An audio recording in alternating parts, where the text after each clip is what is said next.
Told her I'd chime in, Fred. Bernstein, I'm here. Bertrand, Here. Rayford, Here. Shaner, Scott. Here, could we stand for a moment of silent prayer followed by the Pledge of Allegiance, please?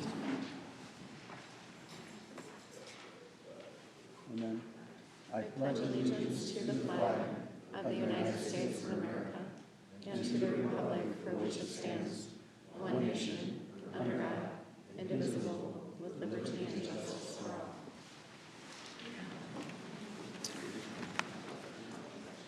Brett Prince.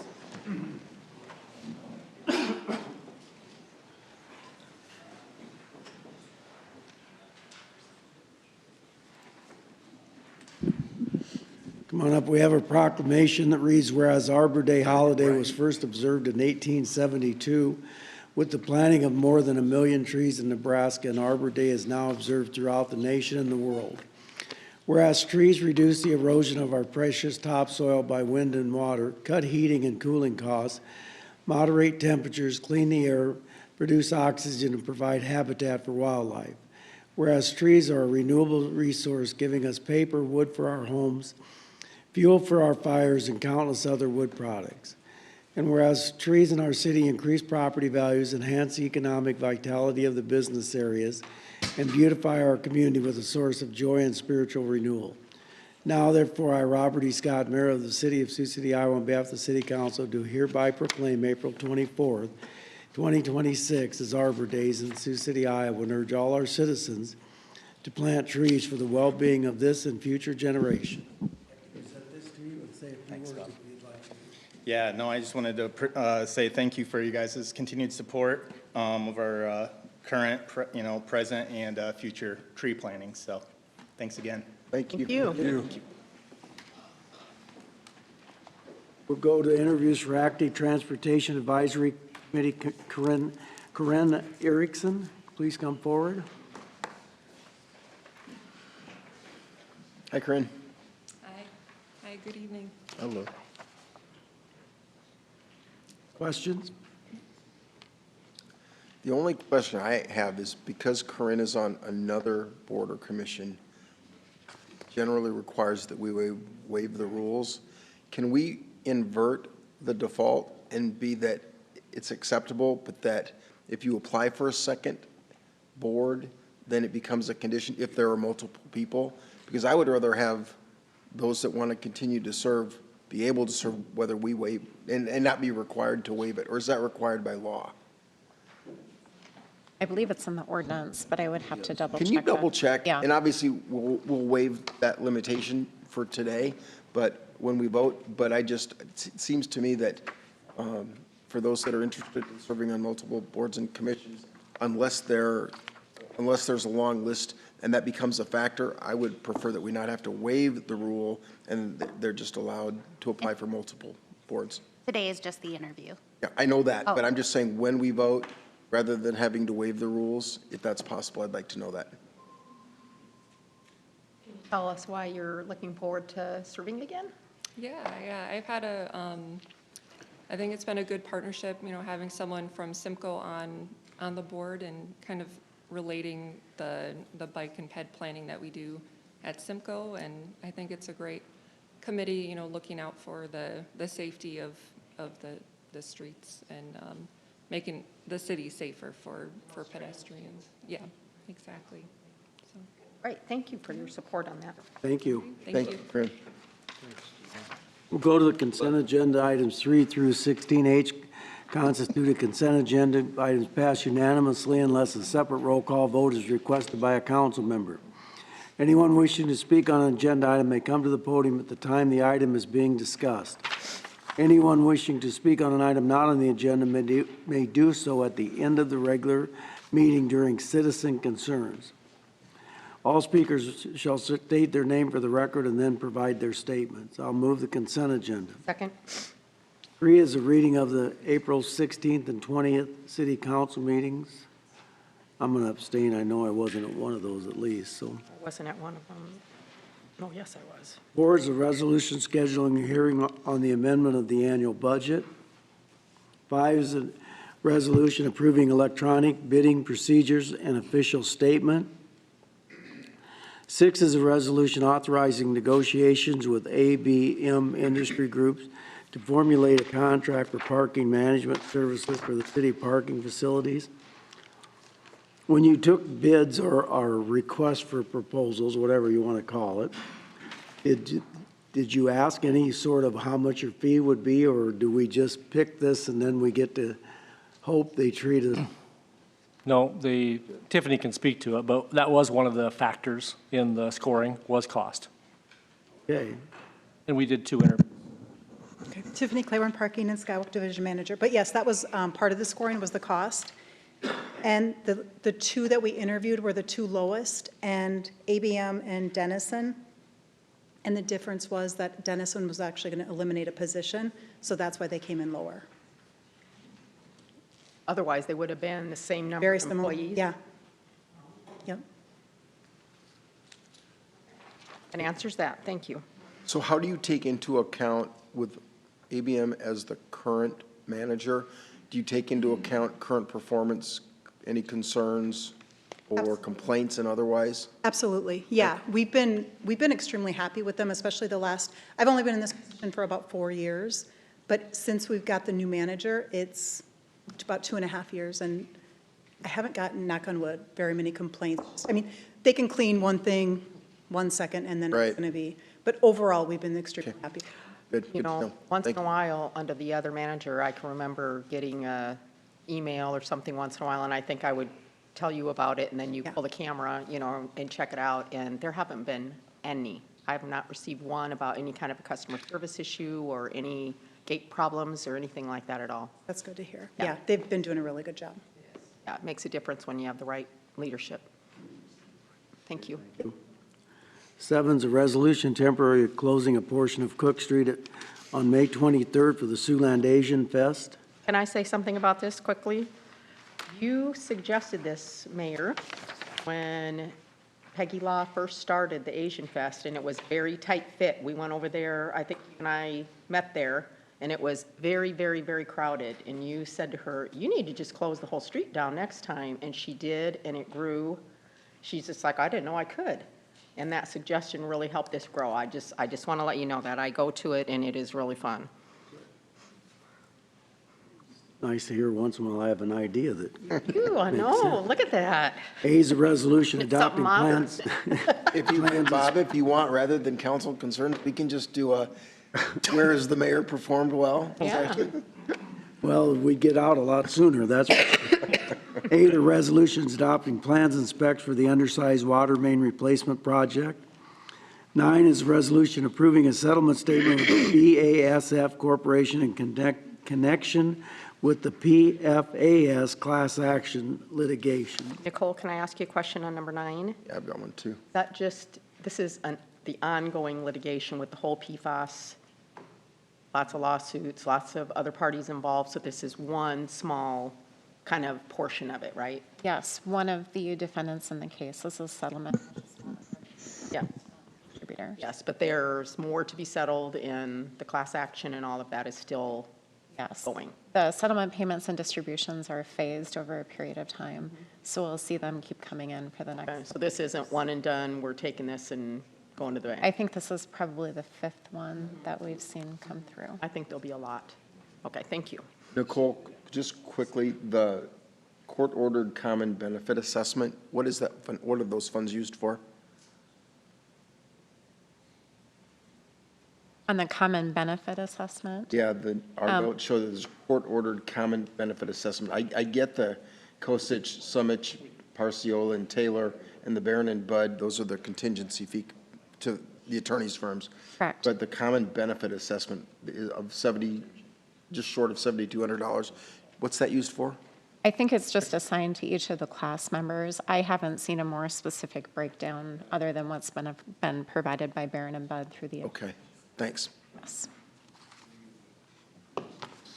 10 are actions relating to grants. A is a resolution approving a closeout agreement with the United States Environmental Protection Agency.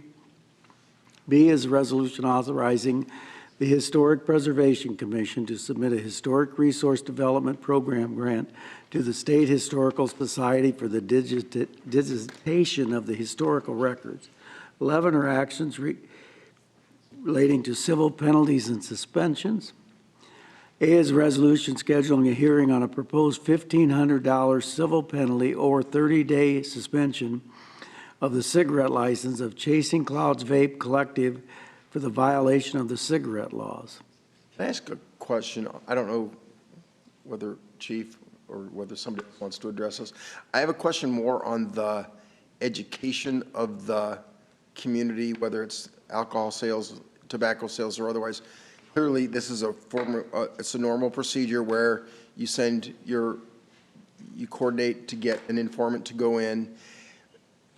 I get that this is a fairly common occurrence, but I'm wondering if we should maybe be engaging in a more aggressive marketing campaign so that the license holders understand that this will occur. And maybe you already do, so maybe the idea of, because your goal is not to catch people selling alcohol or tobacco to minors, but to make sure that they're not. Rex Mueller Police Department, and that does happen on some occasions. Usually the state money that's given to us is for those compliance checks specifically.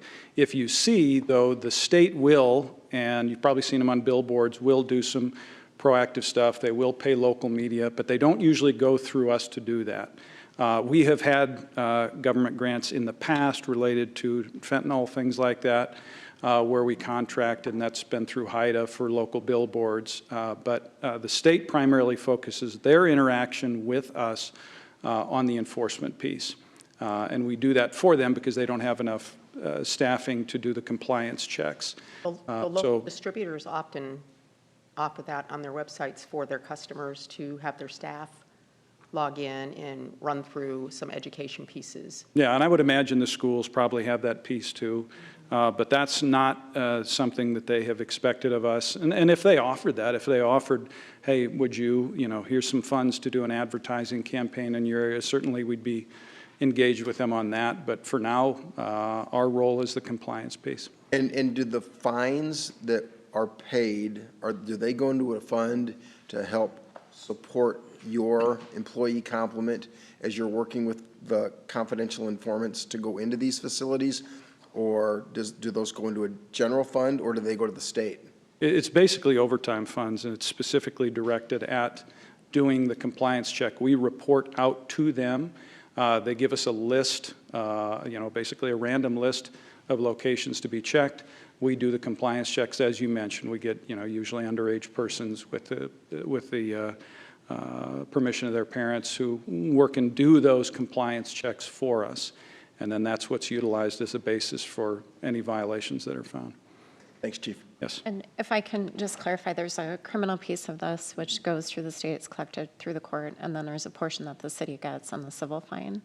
Also, iPledge does offer training to all of the license holders, and they can actually assert that. If the employee has gone through the training, they can present that to us and avoid the penalty through the city's finding through the resolution.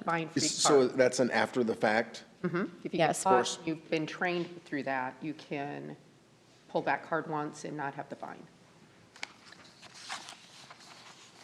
B is a resolution authorizing a civil penalty of $500 against Beer on Floyd for violation of the beer, wine, and liquor laws. C is a resolution assessing a civil penalty of $500 against Aldi for violation of the beer and liquor laws. D is a resolution assessing a civil penalty of $500 for Walmart for violation of the beer, wine, and liquor laws. E is a resolution assessing a civil penalty of $500 against Bergey's Bar for violation of the beer, wine, and liquor laws. 12 are actions relating to agreements and contracts. A is a resolution approving a post-construction stormwater management plan, maintenance agreement and easement with K&M Holdings for a detention basin and accepting a permanent easement of 5800 Sunnybrook Drive. B is a resolution authorizing a railroad crossing closure agreement with Sure Holdings and property contract buyers Jose Jesus and Maria Angulo at 4500 West 19th Street and 505 Bruner Avenue for the Bruner Avenue crossing. Nicole, can you just double check on, I noticed that a secretary signed that agreement as well. If there's a resolution that the secretary's authorized, that's fine, but can you just double check on that? Yes. C is a resolution authorizing a highway rail grade crossing closure agreement with BNSF Railway Company for the Bruner Avenue crossing. D is a resolution authorizing an agreement with IDOT for the Section 130 program, Railroad Crossing Closure Incentive Project, request for Bruner Avenue crossing.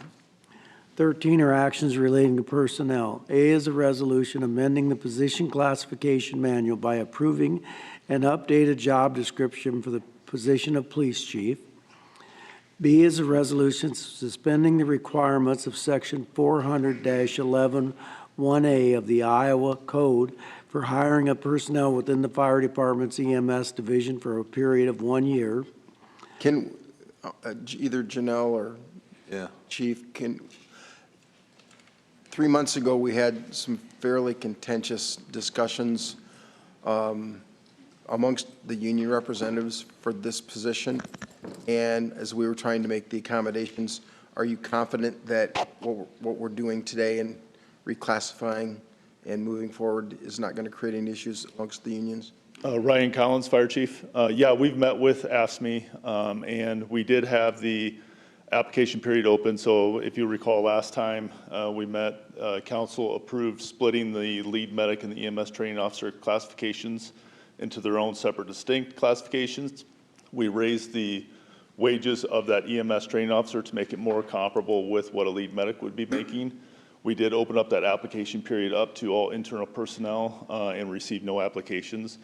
So we've met with ASME, and they believe that the next step is to open that up to external candidates. So my question is, let me back up. So when the unions came and did a little turf war, then they took it back and they said, so the private EMS company then had the right then to post it for internal promotion, right?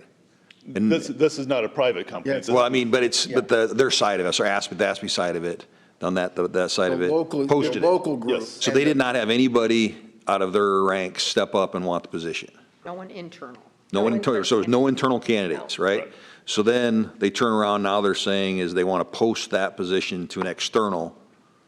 We are saying that. We're saying Jennifer, that. Human Resources Yeah. Director.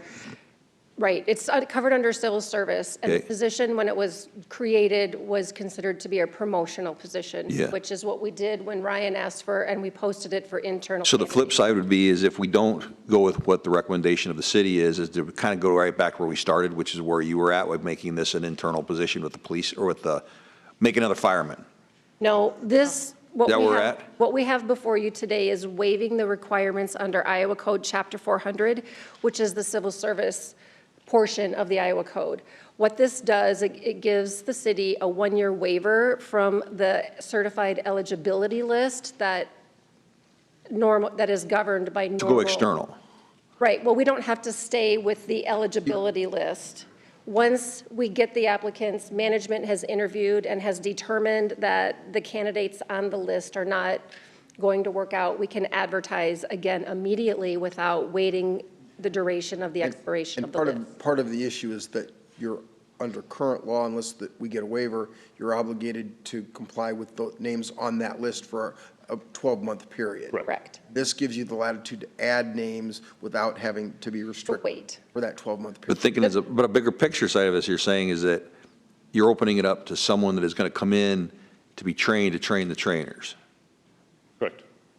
That's Oh, not really where we're at. necessarily. No, it is It's where we're a at. Trainer It's, from yeah, another it's, Right. department. it's the EMS training officer's position to It is, but ensure that's that not the to say rest they're of the coming in department is untrained. competent in. Yeah, no, the applicant is going to come from outside of the process to then train the trainers.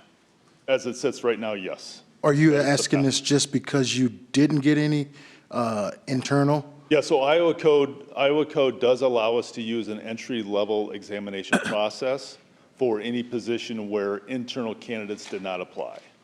And then this is just that next step, is getting that waiver will give us that flexibility in the event that we don't have qualified applicants that we feel may not be a good fit for the department. So let me Because the role rewind. is Let me that- rewind then, because I got a great memory. I remember right, we had 2 applicants in the fire department that are qualified that want this position. And that it was going to be like a 38 grand upgrade, but then you found the savings, right? I'm just trying to figure out where this is the same topic. Yes. This is right back where we were. Same topic. Right. So what's it take to get back to where we were with that? Because you guys went to arbitration, did our mediation, didn't you? Did they ever come to a conclusion to the unions? Yeah, the city was not involved in that. No, the mediation. That unions. was between the two unions. Yeah. At that point, it was just the classification of the title. Right. Well, that was the turf war. It was the coverage under which union? And Yeah. I Couldn't don't be know fire. if that's been decided. AFSCME tells us that decision has not been rendered yet, but I don't know. That's not involving us. Sure. So this still, the resolution we have before you keeps the position as an AFSCME EMS training officer. We're not Right. changing the union coverage at all at this point. Can we, at this point, are we at a point now that the council, I'm saying we aren't, I'm just asking questions. Are we at a point where we could go back and say, maybe the original thought is always the best thought of where other communities are doing is bringing on more of the fire department and bringing this into the fire position, where other communities are doing? I know it's not popular, but we're not doing anything other communities aren't doing. Are we at a position to do that? You're at a position today to do that. No information has changed from the city's perspective. Well, how do we get back to that? To make that a fireman? Go back, if we want to pick up the two guys that are internal, we want those to interview. Right now, they can't interview, right? Well, they could, though. They can apply. can't. I mean, they didn't apply, They right? can apply. Well, they got to leave their current. Correct. Right. Yeah. Yep. Take a pay cut. No, I because don't- that's the correction that we made by Yeah, reclassifying. there's not going to be, parity across the board simply because the number of hours worked. And the duties no are overtime. different. Right. The duties are different between a fire lieutenant and the EMS training officer. Right. Yeah. And it excludes overtime, which is the salary difference, is why. I'm just trying to it's play not this thing ahead in my popular mind. for an Applicant. We're going to end up back opening this up then to a non-internal candidate. You better to exhaust all your other, Is that what you do, Bob? you got to exhaust all your other deals or you're going to get an unfair labor Right. slapped on Right. you. And that's. What's your suggestion? Let's ask the chief, how do we get back to where we were to you? So, and I agree with the mayor, exhausting do. all options to keep this as, as that AFSCME position. Now, if we open up to external applicants and we don't get any qualified applicants, then I think we can revisit the conversation.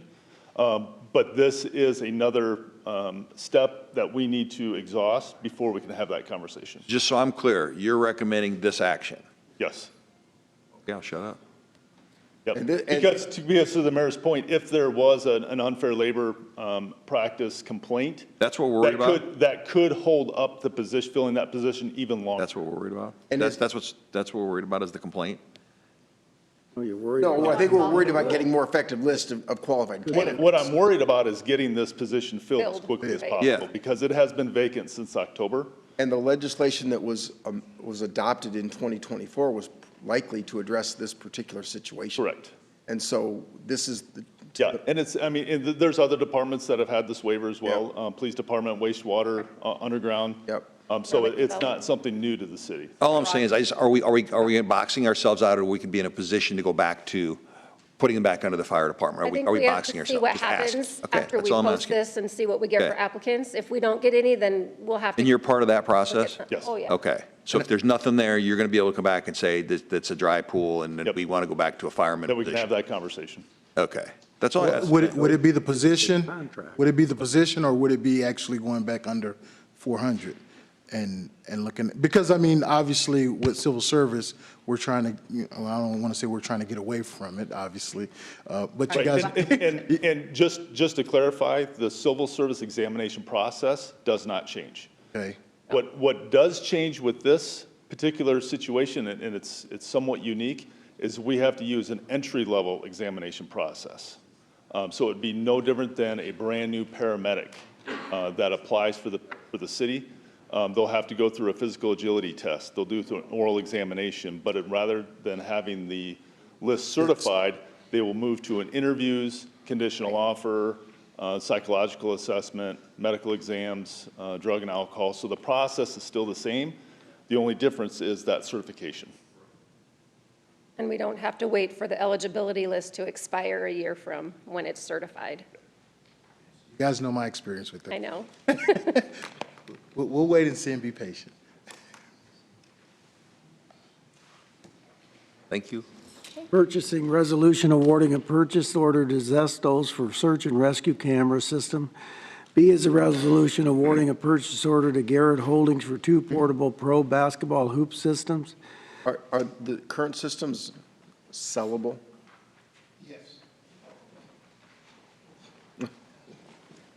Sorry. Chad Smith, General Manager, Tyson Event Center. Yes, we would be able to sell the current system we have. The difference between the new system and the current system, as we've talked about, is this has the power-assisted setup. It also has a 10-foot boom on it, where our current system is only an 8-foot boom. So it gets a larger buffer area underneath the court or underneath the hoop. And like I said before, we've got faster, stronger, and more agile athletes now, so any safety measures we can add to their ability to play or coming off the court is only going to enhance the product that they put on the court. Thanks. We have to sell them. C is a resolution awarding a purchase order to Jensen Motors for 1 Ram 3500 Tradesman. Can you show me as abstaining on 14C, please?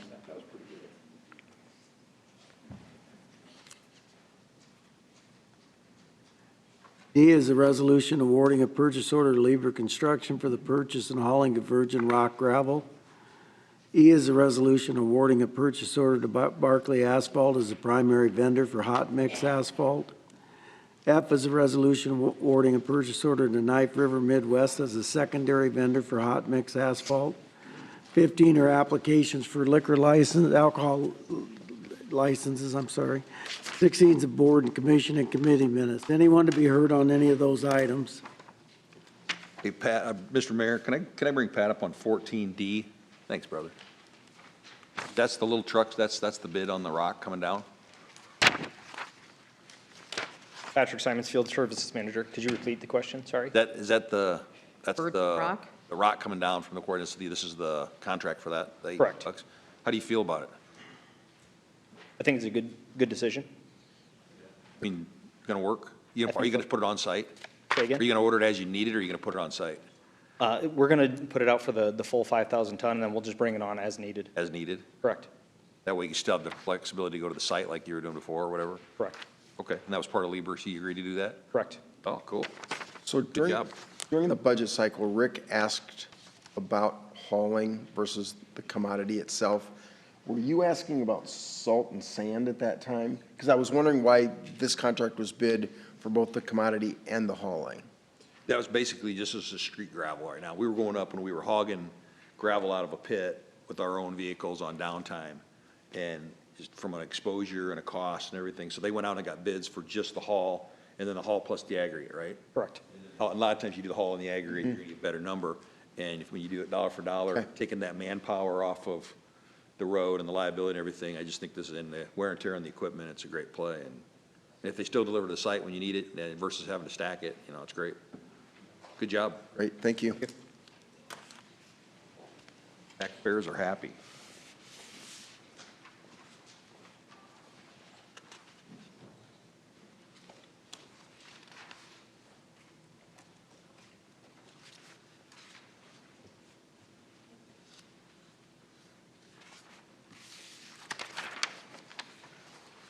Passes 5-0. Recommendations of planning, zoning, and a Board of Adjustment. 17 is a motion acknowledging the Board of Adjustment actions of April 14th. I'll move that. Second? Where's Mr. Gordon? There he is.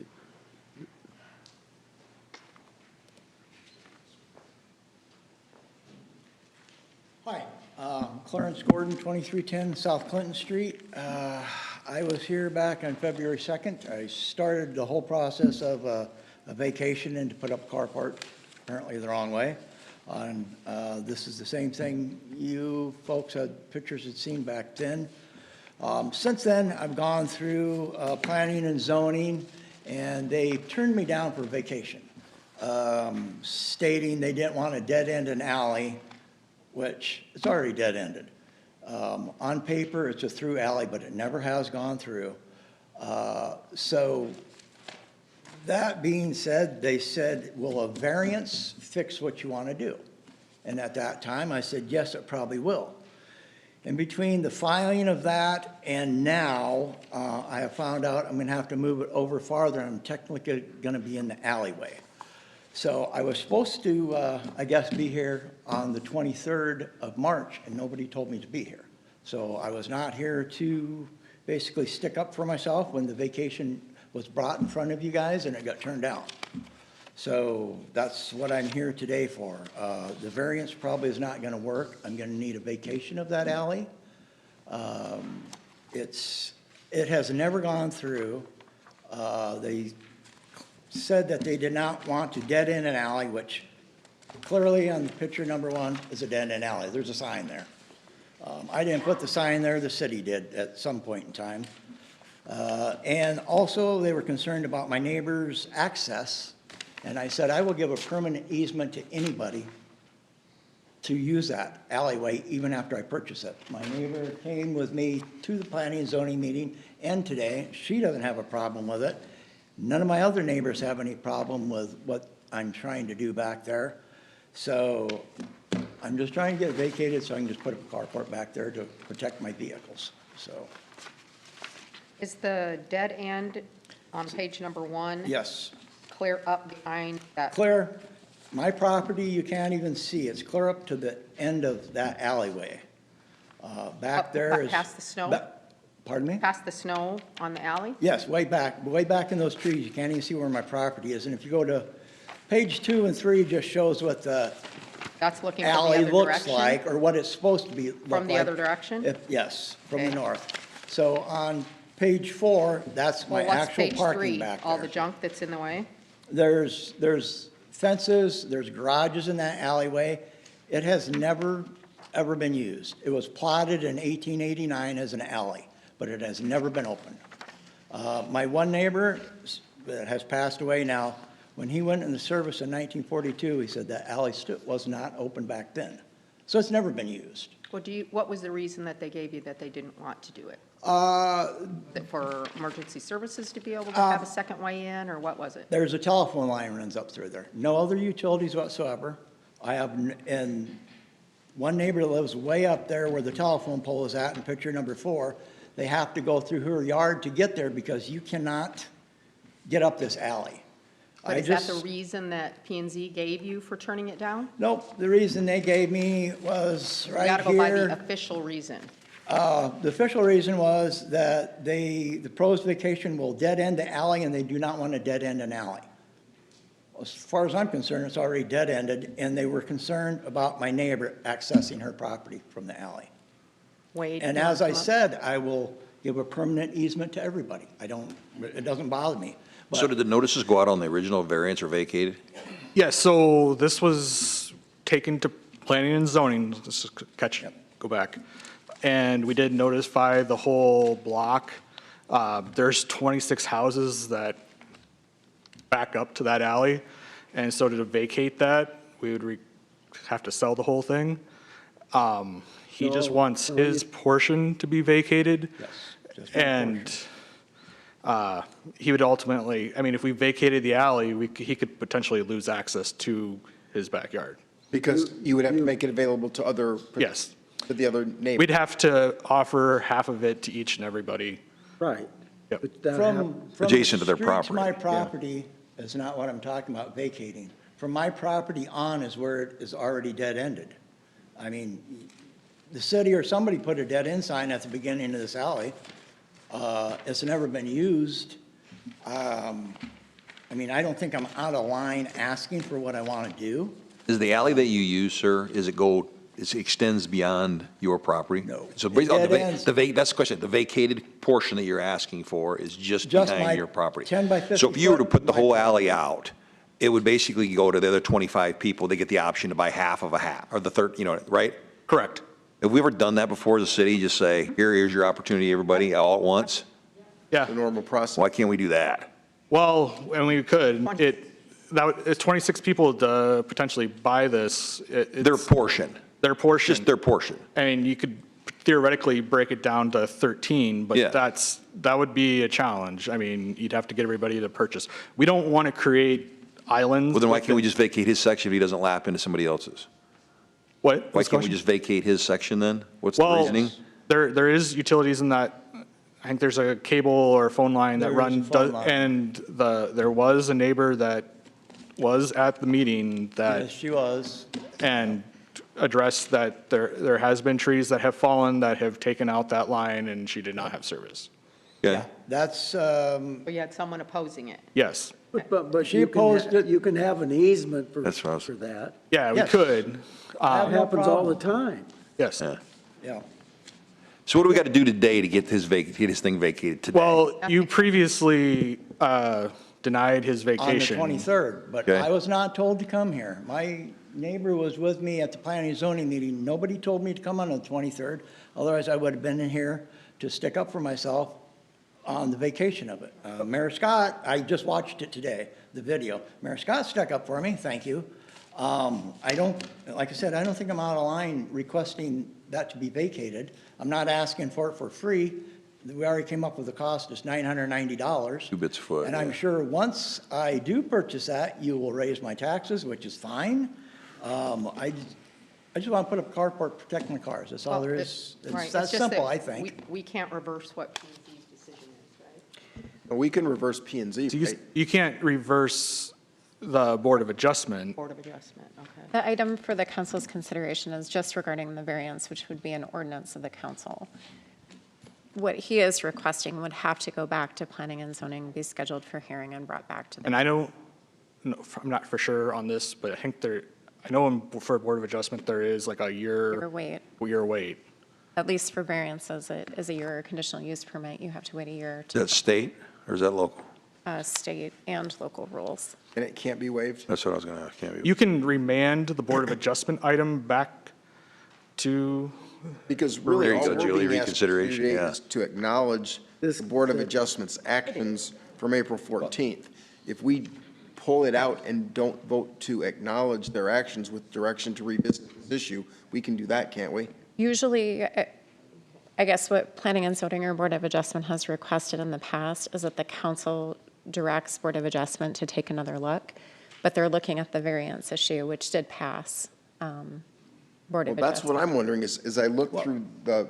Mr. Gordon, how it says far that is they've your approved the carport? variance. yes, the variance was approved. Well, it was gonna, the variance, when I came and they turned me down for the vacation, they go, well, if we give you a variance, will that, satisfy you? And I go, yeah, I just want to put up a carport. Well, since then, I've found I have to cut out the concrete, put it in a footing, and the concrete man says, we have to move over away from your existing retaining wall to put in the footing, which is fine, but that pushes me out to where I'm actually going to be in the alleyway. I'm assuming probably a foot. There's no survey, so I don't know exactly how far out into that alley. And when you look at picture number 1, that alley goes like that, so it should be straight. But over the years, people have put in fences, and, I mean, farther up from my property, there's a garage in the middle there, there's a fence, there's all kinds of things, because it was unusable, so people just did things. Now, I could have just put up a carport without getting permission, and I probably would have got away with it, but I'm just trying to do it the right way, and it seems pretty hard to do things the right way, so. But did they approve it enough so he can do what he wants? They did give me a variance, which I thank Yeah, I them for thought we that, approved but the now that I had We did, submitted those yeah. plans, it's not gonna work. Now that I find out that I have to put in footings, I have to move over farther. Is there a possibility you can make the carport any smaller? Is it already as No, small as no, it well, can be? unfortunately, I bought it last year when it was on sale, so I could get a good deal, so there's no shortening it up, so, Really? yeah, well, it's. Can you have somebody shorten it? Maybe next Rick's No, pretty it's handy. it's a manufacturer, it's actually like a garage, it's heavier than a carport, it's not like one of those cheap things you see at Walmart or at Menards or something, it's like a garage kit, because I wanted something really heavy-duty that would last, and that was above code. That would all So go I didn't away, have any though, if problems you- with it. This would all go Bob, away, what do you though, wanna if do? you had a carpenter come and. Can I ask just a clarifying question? Maybe I'm not understanding. Is the footage of the variance too small? Did you need a larger Yes. variance? Yes, the variance I applied for, I wanted That's to a be whole within nother topic. 6 inches of the alleyway, which I figured was gonna be good enough. But then after they granted that, I went to building permit, they said, well, you could have, put in footings and everything, so the concrete that's there has to be cut. And my concrete guy says, we have to move away from your retaining wall and the footing that's there, move out a little way, so that pushes everything over into the Well, alleyway. a new variance is a whole different conversation, though. Yep, and I mean, I guess I'm good with a new variance, but I'm still gonna technically park in the alleyway, because that's my only off-street parking, because I have a fire hydrant in front of my house. So I'm still going to be parking, if you look at picture number 4, off to the left-hand side, I'm still going to be parking there because that's where I park. So, I Well, mean, why I aren't you gonna technically park in could your get a carport? ticket, but I Can't you mean, park in your carport when you get that bill? I have too many vehicles, sorry. I actually have a Oh, now, one-car. come on, you got I to have meet a- us halfway here. I have a one-car garage there, and I have a carport. I have 5 vehicles, so I have Well, a couple That's muscle not the cars. city's fault, sir. Come Well, on. I have too many cars. Okay, so maybe you so- need to rent a garage someplace. Well, I do. I have another building in another town. Okay, So, that's good. but I would rather, Well, why don't you apply for another variance then, for more space? I guess I can. I mean, if they will allow me to go out into the alley. I don't know Cole, if they can he, will. can he expand the existing or not? I'm not exactly clear what he applied for, if that's something that Wade can help clarify. He applied for a variance to reduce the setback into the alley for his carport. The It setback went is down to normally what? 6 inches from the property line. And that's been approved. That was approved. That's what we did.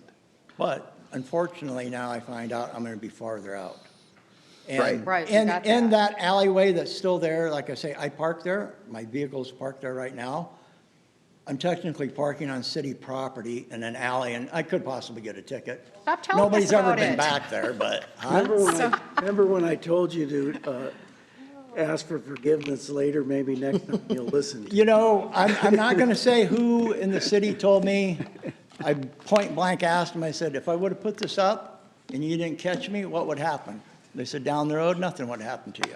So as I say, I could have put this up, got away with it, because you can't even see that back there unless you drive back there, and nobody drives back there.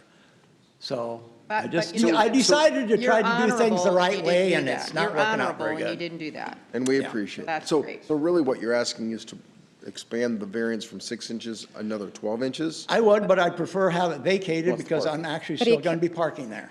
Sorry, but to clarify, the variance can only, it's a setback from the alley Right. into his property, how Yes. close he can build to the line.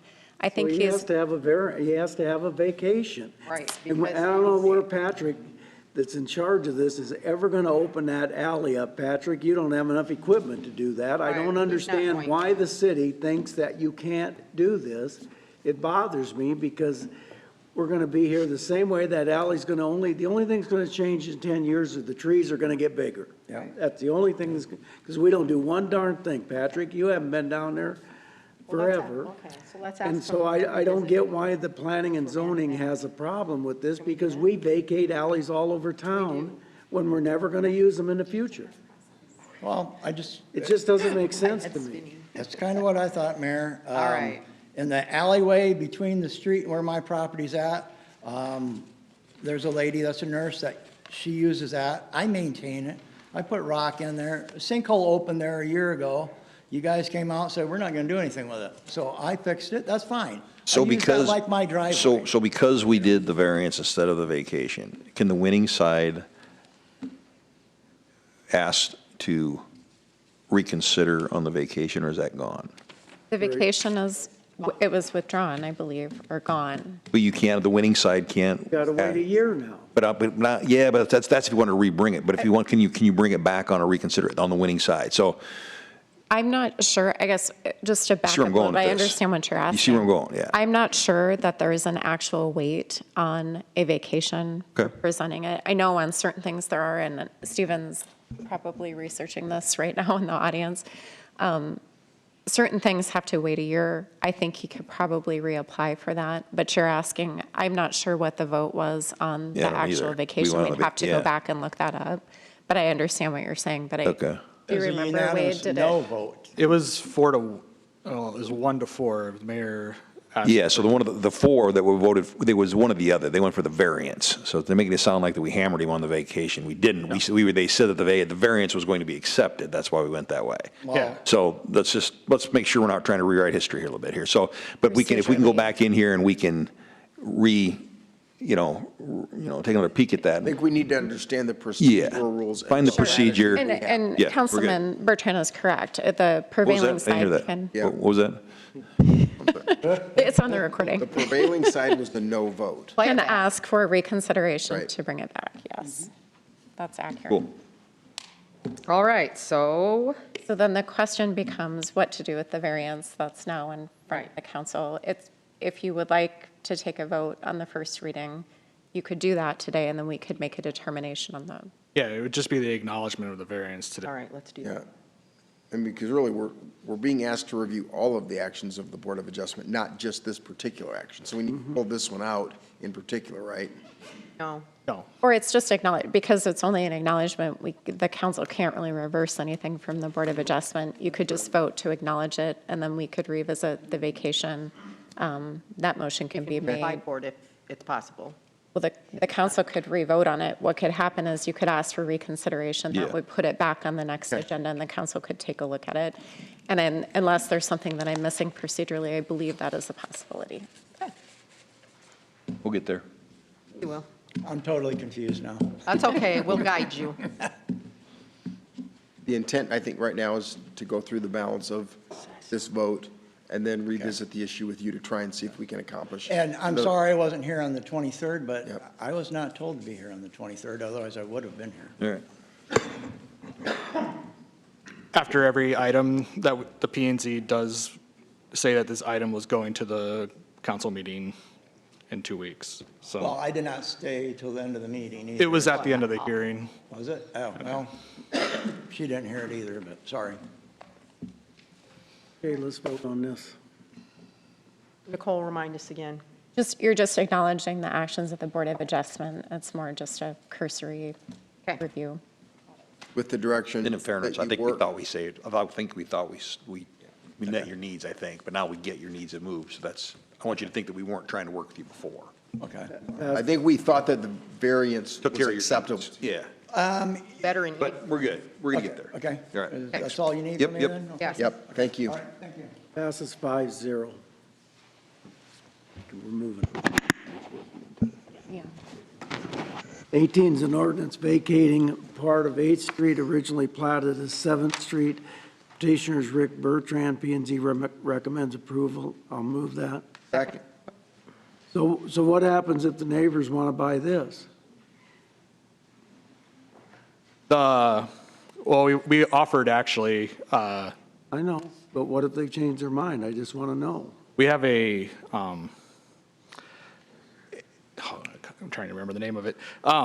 We have a purchase order, essentially a kind of purchase agreement that we have the parties sign before the hand, so they are aware of the price. We've run into issues where we've vacated alleys and so forth, and then somebody, and then ends up not buying them. They then become a taxable lot for the city, which the taxpayers pay for. So everybody gets lined up with the purchase agreement and they can't back out then? They're not, I don't know if it's that legally binding, but it is, so. The price is at least set, so there aren't any surprises. We have a motion and a second. Yes.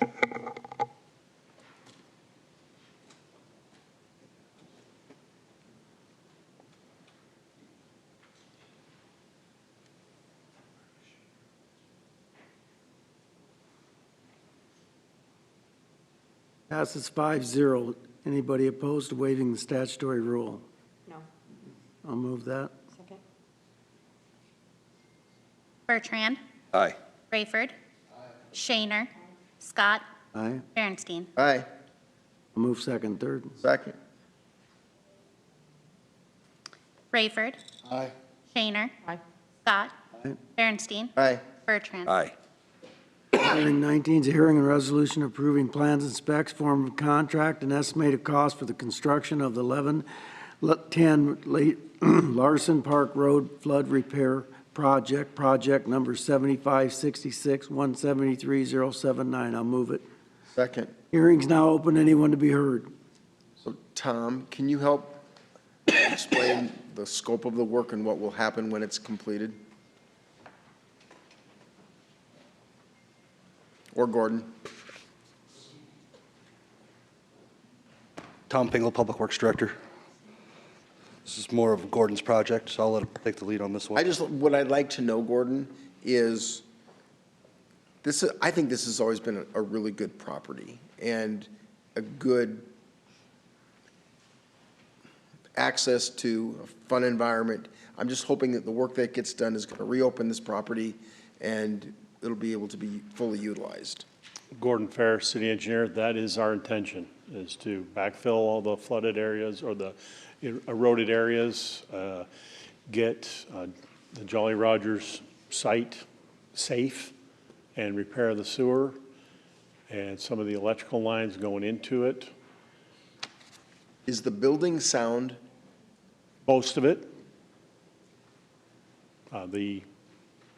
It's in pretty good shape. Is it The west end? The west end is It's everything that's around undermined a little. eroded Just or deteriorated. undermined, there's cavernous undermining in the cement panels down by the gazebo, up right next to Jolly Rogers. The sewer has been compromised. Yep.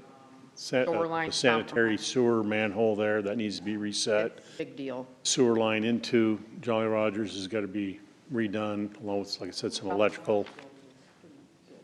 Good. Good. Thank you both. Anyone else be heard? Public hearing is now closed.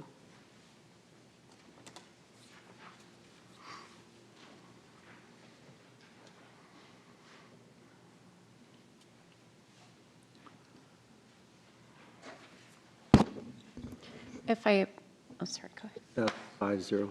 For clarification on the item that we're just talking about, the vacation variance, if it's at a subsequent council meeting, if the vote on the vacation took place in the past, any member, prevailing or non-prevailing side, can make a motion to add it to another agenda or future agenda, and it can be added. For our agenda or Board of Adjustment or the Planning and Zoning?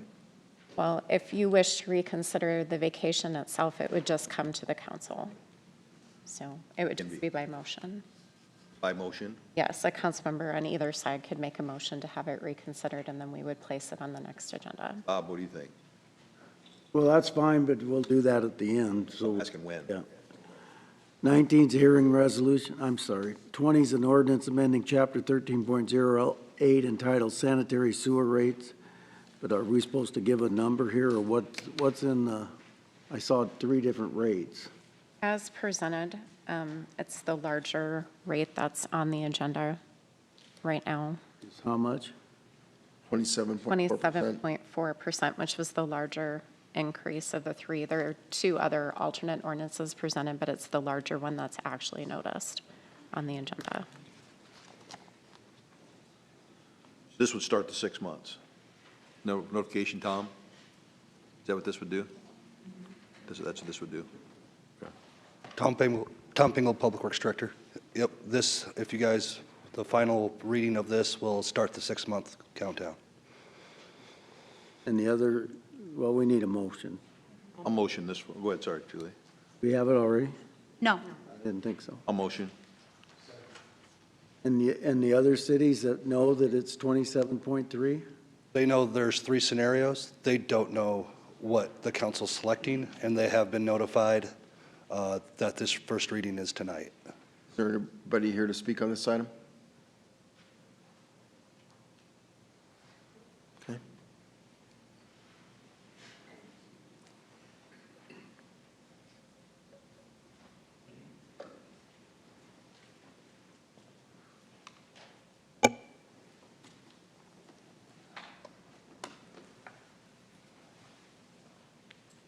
Can we waive for second, third, or not? I wouldn't be for it. I think you. Okay, that's what I'm asking. I was thinking, because there's nobody here, maybe it's best to not waive second and third. Okay. Passes 4-1. I thought too, if they're not here, it's right out of the chute, but 21's an ordinance amending chapter 12.30.020 entitled Stormwater Program Maintenance Fee and 12.30.030 entitled Special Rule for Certain Nonprofit Organization. The first consideration was given April 20th, 26. I wasn't here. What is the, I'll move second reading. Second. What was the special rule for certain nonprofits? Well, you guys changed it? It went by what their zoning was, and it was zoning codes that it was affecting which nonprofits. What is that? Somebody's got to explain that to me. I'm sorry that I wasn't here. Here comes Era. I had that written down.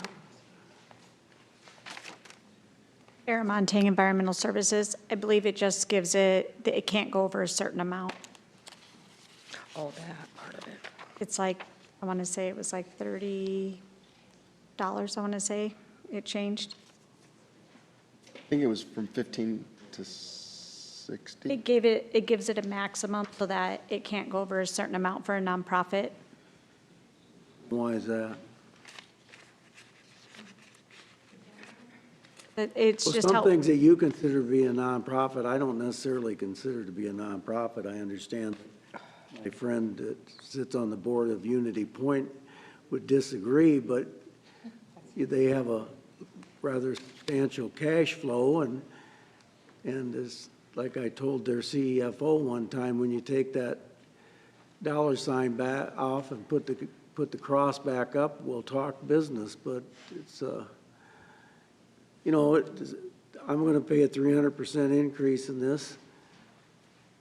What, it was a 300% that we had decided, I believe, at budget review. I understand that, but there was nothing in the budget review that said we're going to somehow reduce the nonprofits to different than what I'm paying. I'm trying to pull it up, 1 second.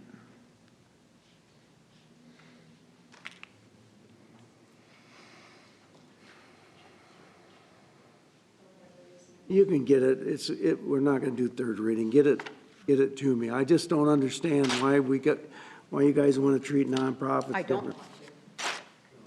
I think it just puts, because they're in like a different tax bracket.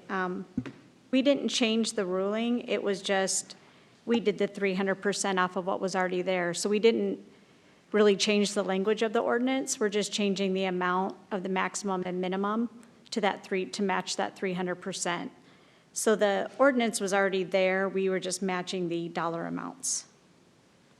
So like the actual ordinance language isn't changing, just the dollar amounts. Well, there has to be something in there that you change, a special rule for certain nonprofits. There's got to be something, or it wouldn't say that. Who's the certain? I can get you the language, it won't pull up on here for whatever reason. That's fine. Get it for next week and just let me know who's affected and who isn't.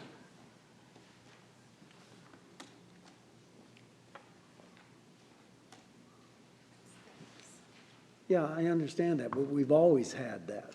So are they getting a 300% increase like I'm getting at 300? They are. Well, then I wouldn't have voted no if that's, Oh, you voted no? that's fine. We'll do third reading next time.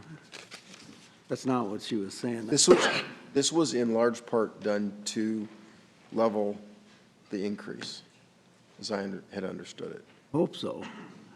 22 is an ordinance amending Chapter 3.20 Teton Urban Renewal Tax Increment District. First consideration was approved April 20th. I'll move second reading. Second. You guys didn't do the, We didn't have enough people. Oh, We need a supermajority. I got you. Yeah. Otherwise, we would have. So we can do it today if you'd like. We had a full explanation of what was going on. Mm-hmm. We already read for, Yeah. last week, didn't you? You couldn't move second, third. Because of the 4, yeah. Yep, that's why I wanted. Passes 5-0. Is anybody opposed to waiving statutory rule? No. I'll move that. Second? Shaner. Aye. Scott. Aye. Berenstein. Aye. Bertrand. Aye. Rayford. Aye. Citizen concerns. Are there any citizens that would like to come forward? Don't we need to still move the third reading? I'll move third reading. Second. Scott. Aye. Berenstein. Aye. Bertrand. Aye. Rayford. Aye. Shaner. Aye. Citizen concerns.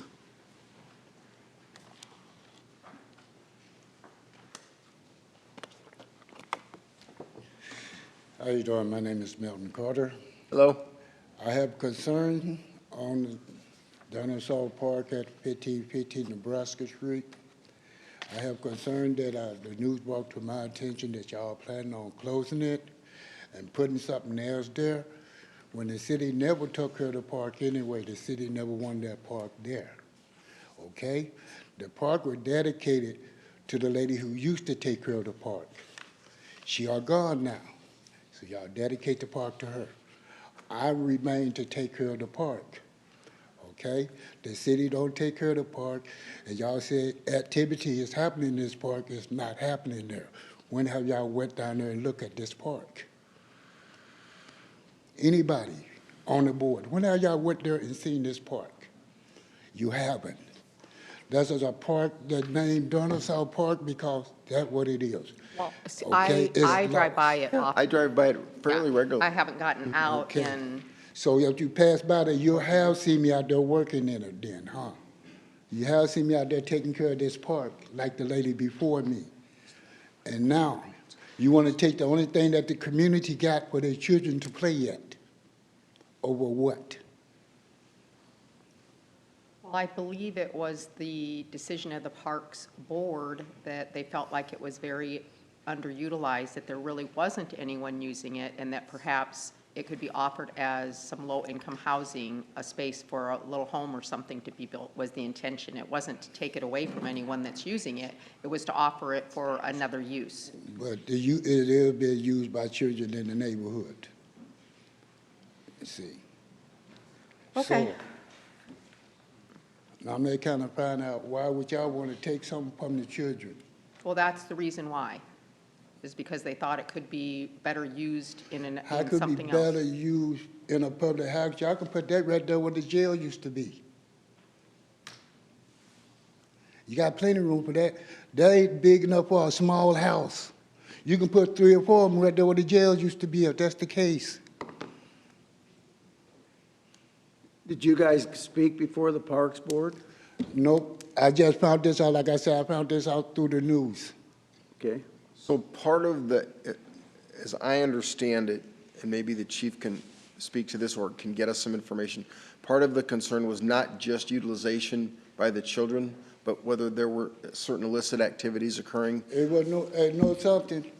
Yes, that was happening probably like 3 or 4 years ago before I put a stop to it. So you don't think that's been recent? No, something that haven't been reasoning. I made sure of it once I put a stop to it because y'all couldn't do it, the police couldn't do it. I did.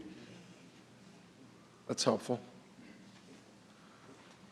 Well, we can talk to the Parks and Rec director and find out The if park he... and rec director don't have nothing to do with that park either. Yes, he does. But he's the one that made the No, recommendation. something, yeah, he made a recommendation because they don't take care of it. They did do one thing after the news. They did come down and took out the garbage that I had collected in that park. They did do that. Okay. Well, again, we'll reach out to the Parks and Rec director and ask him if he could bring it back to revisit it. And I would like to know Is that when fair? it will be because, see, like I said, because. They meet once a month, and I'm not sure what their meeting date is, but we'll have the city manager reach out to, he's taking the note right now. Before you leave, give the city manager your phone number, Okay, okay? Okay? Please. thanks. Thank you. Anyone else be heard under citizen concerns? Okay, seeing none, we're going to go to specified crime property.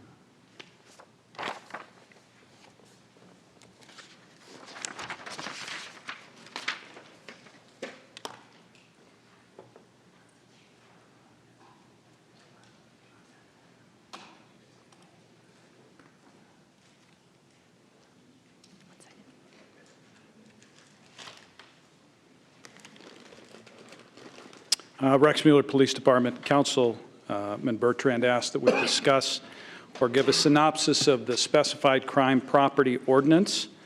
And so I went over the ordinance this week and tried to delineate it down to digestible bits so we could explain how it's utilized locally. This is part of the code. Now, it does tie in with the nuisance code, but broken down to its elements, specified crime property is illegal behavior that presents a danger to area residents, and that could include drug activity, manufacturing, drug manufacturing, prostitution, assaults, alcohol violation or manufacturing, gambling, noise complaints, and juvenile delinquency are specifically mentioned in the code. And the behavior needs to occur within a structure as it's defined, which occupants are, But not limited to. Yes? but not limited to a structure? No, not limited to those, just those specific crimes. That is the way the ordinance is written. Yes. With behavior occurring within a structure in which occupants are, and this would be in which occupants are actively involved or endorse the illegal activity. Now, the code provides for time frames, and you need multiple violations within a period of time, and that becomes the jumping off point. So once we determine we have a potential specified crime property, that is communicated to me, and then I look at the potential violations, and then we then give a letter giving notice of the specified prime property designation to the owner or occupant, specifically from me. Now, the code mentions specifically that I have to have reasonable belief that the violations exist. Now, the notice provided must mention the nuisance to be abated, meaning our notice to that owner/resident has to specifically delineate what it is that they need to abate. So what the nuisance is composed of, and our instructions to abate that nuisance. Now, the notice shall include penalties for failure to abate the nuisance, so it's basically just the standard form. And the occupant, after receiving that, may challenge that within a 10-day window and request a hearing with the city manager serving as the hearing officer. Now, the penalties, if an individual fails to abate the identified nuisance after receiving notice of specified crime property, they would be guilty of a municipal infraction and subject to civil penalty, and that could include repeat offenses. So if this happens over multiple times, we could look at that as a repeat offense. Structures found to be declared specified crime properties twice in a 24-month period will be subject to the nuisance abatement procedures listed in 8.72 of the city code. So that's where that nuisance ties in. So if we don't get any response, if the nuisance is not abated Chief, let's stop there. So right there, so the building itself, so when you, on number 5, when I was reading this, when Nicole sent the stuff over, so what they're saying is that if you've got a location, a building, a structure, where repeat offensive things are happening, is that what it means? Can you go a little broader, explain to us what you mean by that? Just what defines it? Well, if you look at the code, those violations that would potentially compose a specified crime property, what we normally do is if we get indication that a structure has repeat violations, and it's usually comes up through either, neighbors might complain, officers might advise us they're having repeat calls for service. We do a little research to ensure that we have the appropriate police report to back up the possibility that this is a specified crime property. So we basically dip into the crime analysis well and try to determine whether or not we have founded violations that provide a reasonable belief to me in sending that letter that we have a potential specified crime property. So I'm just saying is that the property's got to have multiple issues going on, multiple criminal activity going on in the property. Is that that's the layman roughly criminal activity, and it doesn't. So if you got a piece of property, you get a ton of calls. There's criminal activity. That's how you identify the property. Yes, that's part of it. Layman's, okay. Go ahead. Thanks. And the nuisance, if a nuisance isn't abated as directed and no request for hearing is made, the city will abate it by costs prescribed by law. Now, that might be something where the city needs to take action, and it might be, maybe that's, they've mounted up and there's inspections concerns or something of that nature, and the city gets involved and incurs costs, then those costs could be passed on to that property owner. Perhaps boarding it up ourselves to secure it or something like that? Exactly. Where the city incurs some costs. Now, obviously, we don't normally think of just police responses in that respect, but if the city does go through some effort to address the nuisance. Now, what we've traditionally used these for, what are the effective uses? Now, this provides our staff with a potential tool to address locations where there's frequent calls for service, where criminal activity is proven to have occurred. So, as we mentioned, the ordinance as written, if we go there repeatedly, there's repeated criminal activity, it meets the definition, we can utilize this as an additional tool. Now, one of the tools that's very useful for us is landlords with a bad tenant. If notified about a specified crime property, it kind of provides a little push, if not assistance, to a landlord to get rid of that resident. If there's a problem resident at that location and we notify them of a specified crime property, it provides a little muscle and a little gentle nudge, so to speak, to that property owner that the police department is actively addressing issues at that location and it's been identified as a nuisance. And more often than not, when we deal with reasonable landlords, that occurs. They address it as a landlord, either don't renew or they evict, and then if the problem was that resident, then you've taken care of the problem. Ordinance does provide the possibility of penalties in the instance where maybe criminal responses haven't alleviated the issue. Maybe we've responded, we've made arrests, that doesn't seem to alleviate the problem, but this provides a civil infraction. It provides maybe a monetary fee and a different approach to address an ongoing problem. Now, it's not perfect. One of the things that we found is that maybe out-of-town property owners, when served, are not as compelled to address the issue. Maybe they're not as connected to the property, they don't necessarily know who lives there, they don't have an active connection with on-site property management. Issues like that, we don't always get a favorable response. I also said state laws may conflict. To clarify, I'm going to use the specific example of after-hours clubs. One of the challenges that after-hours clubs provided to us is that the state didn't strictly regulate after-hours clubs because it was bring your own whatever. They didn't fall under codes where we could stop for alcohol inspections and do regular inspections of a property. We literally needed to deal with those places through probable cause, establishing probable cause to execute a search warrant and get into those locations to determine if we had larger issues. So sometimes we're dealing with issues that we have to overcome the lack of, in this case, the lack of specific laws at the state level to help address those things. Obviously requires the proof of specified crimes to create that reasonable belief and allow the designation as a specified crime property. Now, arrest is not a penalty of this, it's a municipal infractions. And at times, again, you have some property owners that aren't conscientious or occupants that simply don't care. And even if you advance this and they get municipal infractions, you don't get much response or much action. Generally, I have to think, though, that when it's rental properties, we seem to get a fairly decent response when we deploy this and go through the process of doing that. Would you say that the lesser response rate would be from the out-of-town or out-of-state property owners? That's just been my experience.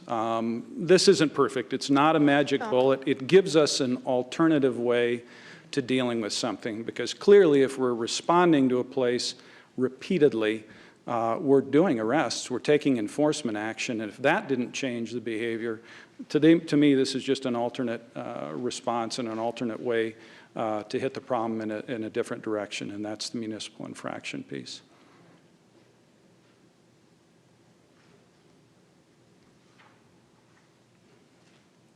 That's it.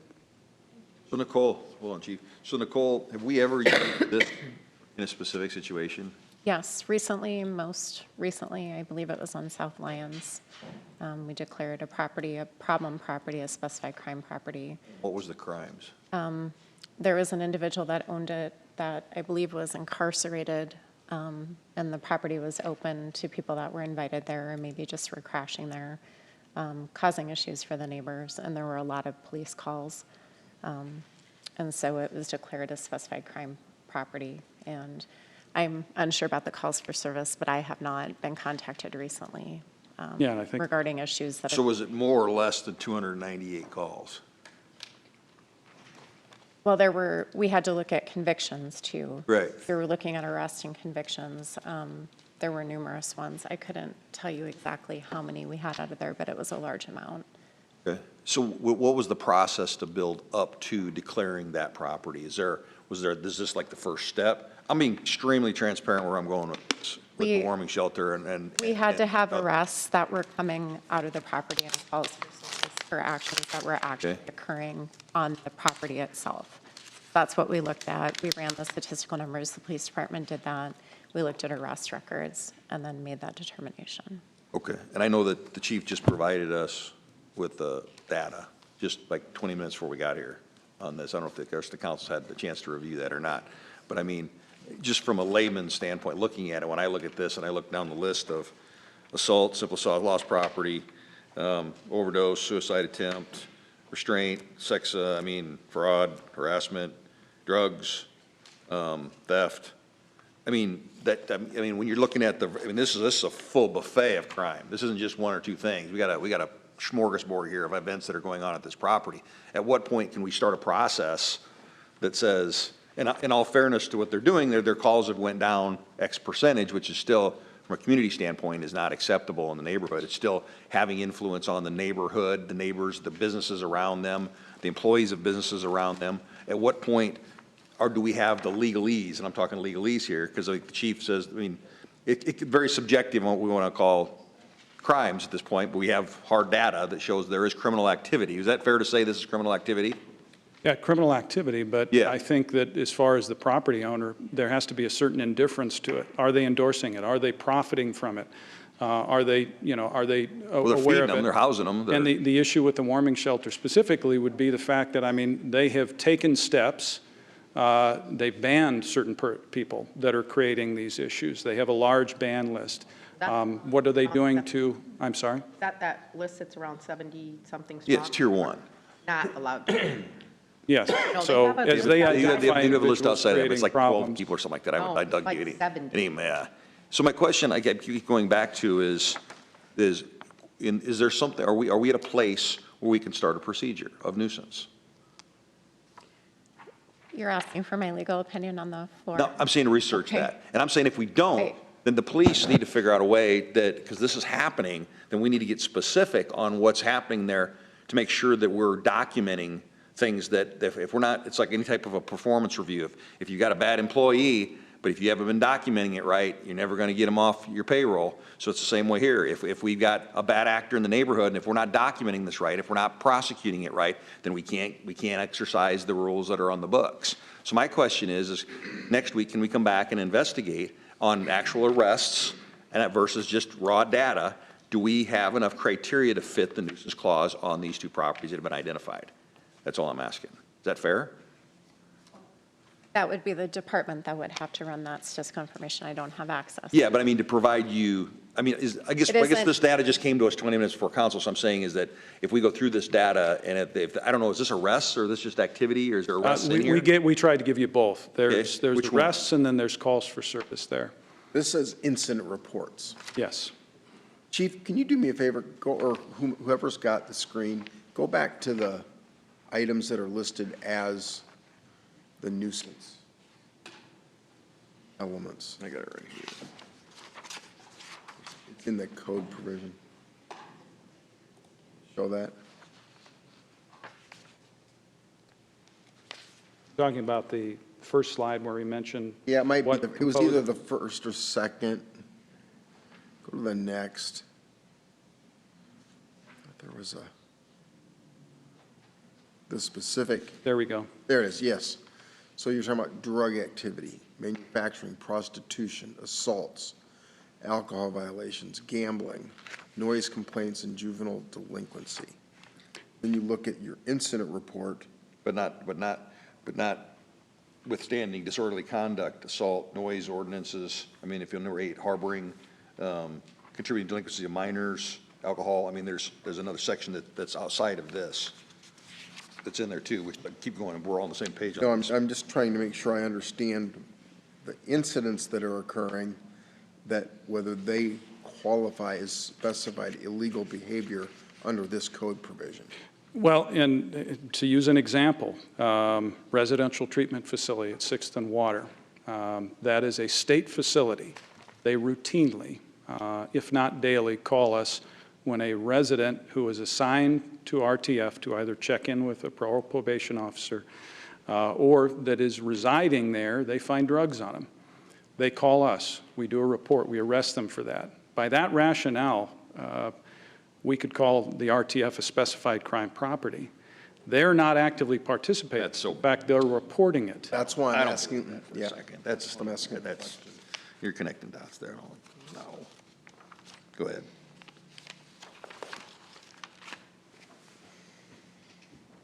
else?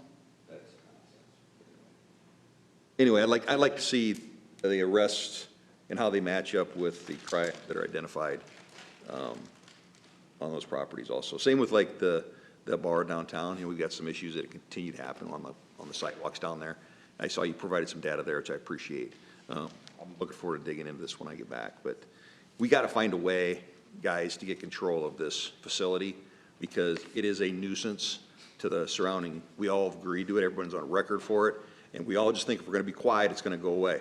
There's more help available in this town historically, which is a compliment to you guys, to all of the stakeholders that are out there. There's more help available than has ever been for this town. And we still have a group of people that are holding the rest of downtown hostage. And at some point, we have to say, enough's enough, the frustration. So for every 2 bad emails I'm going to get for this discussion, I'm going to get 30 that are going to support it. That this is what the public wants, and we got to keep it front and center. So all I'm asking is that let's find a way to either correct the behavior down there or find a way to move it out. That's all I'm asking.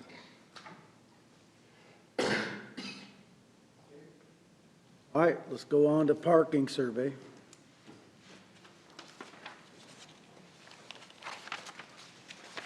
And I can't figure out why we're protecting this activity.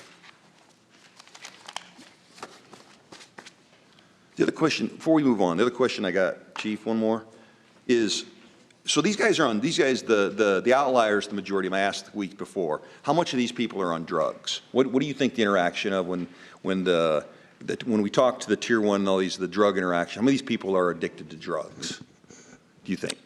Hard to say. I could ask the heart unit, and they could give us their impression. I mean, sometimes mental illness is in play, sometimes drugs and mental illness, which compounds the mental illness. So they got to be getting their drugs somewhere. And I mean this respectfully. They got to be getting their drugs somewhere, right? And when you talk to some street cops, they're like, yeah, we kind of know who the players are, the small players, you're trying to get the bigger players. But the drugs are out there. So they got to be getting their drugs somewhere to facilitate their activities. Is there any other program we can put in at your level that if we know who these individuals are and we know they got to get their drugs, and if they're not going to get their drugs, either we can't put them all in jail, but they're going to move on. Is there something we can start being more specific on the drug trafficking in the homeless? Ryan, is there anything, I mean, is there, you know?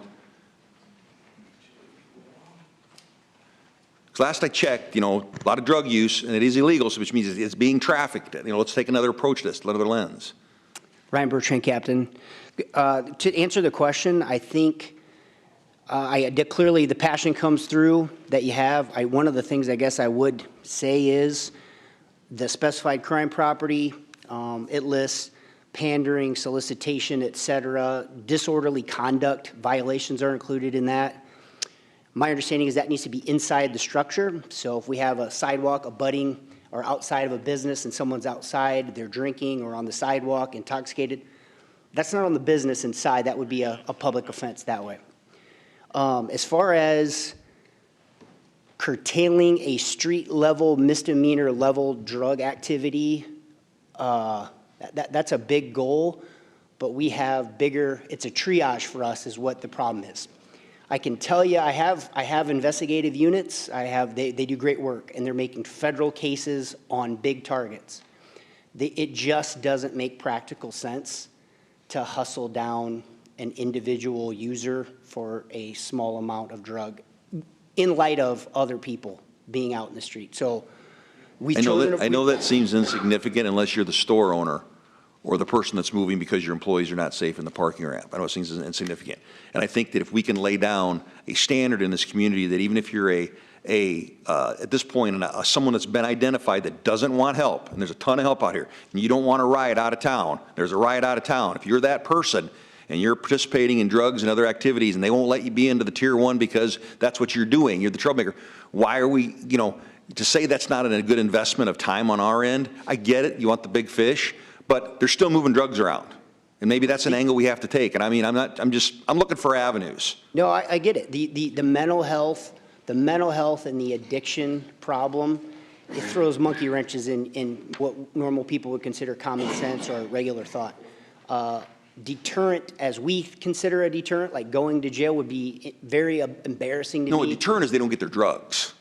Yeah, but even then there's a bounds. They can only be held for so long. We run into boundaries again and again and again. I'm not making excuses, but No. these things need to be, this is the totality of the system. All of the, You lose your stash 3 or 4 times a week, and what you're paying for, you're going to move on to another community. You're going to get out of Dodge. Well, and to be fair, Mr. Bertrand, most of the arrests being made for drug-related offenses are possession, not possession with intent. So most of our arrests are those low-level offenses. So it's not as if we're not, you know. I'm just saying not that enforcing that. they got to be getting it somewhere. True, if they cooperate and if we can determine where those are. And there's no shortage of, seeing the work that the officers do, there's no shortage of effort to try to locate. Well, I'm just saying the community's on my side on this one. That's why I'm here, and that's why we're all here. And this is what the direction of the council is. I applaud so much the effort that's being done on the stakeholders and the help that we have given to the homeless community in this community. We're there. We've done the process. Now we know the troublemakers. We know it's a small percentage that helps there. And at some point, they're not going to hold the rest of us hostage. That's all I'm saying. And if we got to start attacking the drug side of it, whatever it's got to be, we got to figure it out. And so we're just going to keep talking about it. So, you know, but thank you for what you're doing. Let's keep pushing.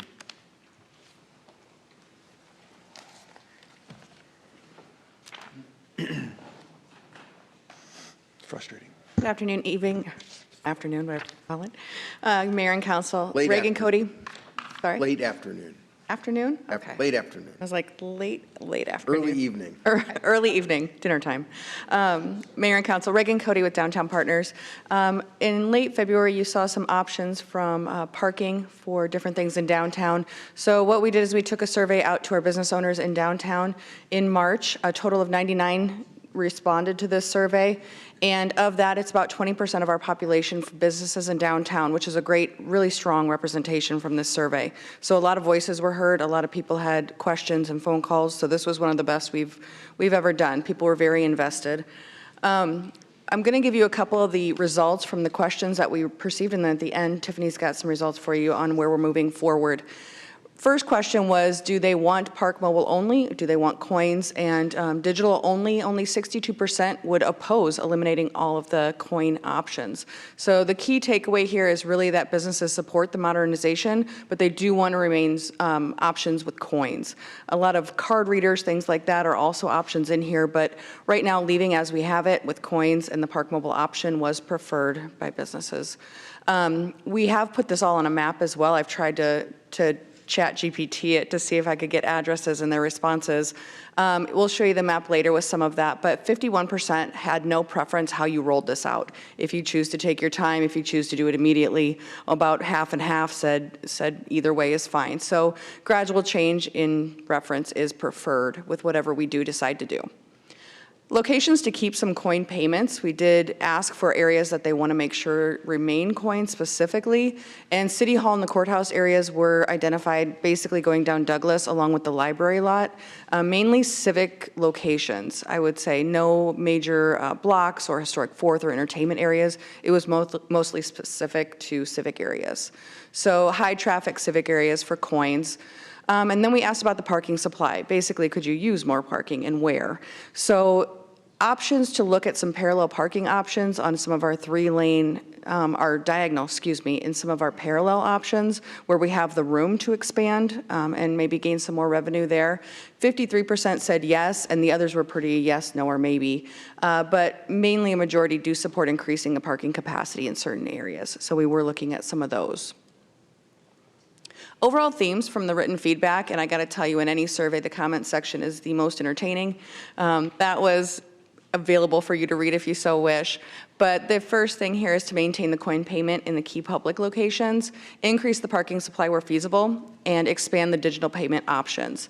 Now, one of the interesting things that we found, and we will look at this a little bit more, is how to address employee parking in some of our prime areas, lacking ability for employees to park during certain times of the day if they're at ramps and things like that, and then implement the changes gradually if we decide to do so. This last slide, Tiffany's going to go into a little bit more, but what this does was kind of put it on a map of where we saw the overwhelming, yes, you can take it to Park Mobile only, we don't really care about the coins. It really was what we discussed earlier, our outlying areas. The businesses within the core and along Historic 4th Street and some entertainment areas were very heavy in the fact that they would like to maintain a coin option or some other form of payment outside of the app. So I don't know how much you want me to take on this. Tiff. Yeah. You want to go in? Tiffany Claiborne, Parking and Skywalk Manager. But as you can see, it was the outskirts of Sioux City. The downtown businesses did not want the coin meters removed. So it was about 165 meters that we could start with immediately to get those removed and taken out, get the Park Mobile only.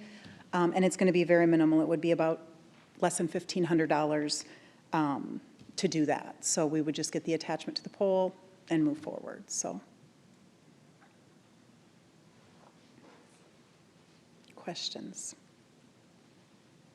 Pole will get one, or just one every few spaces? We're actually going to keep a single pole at each space. Unless it's a double-headed meter now, then we'll just keep the one.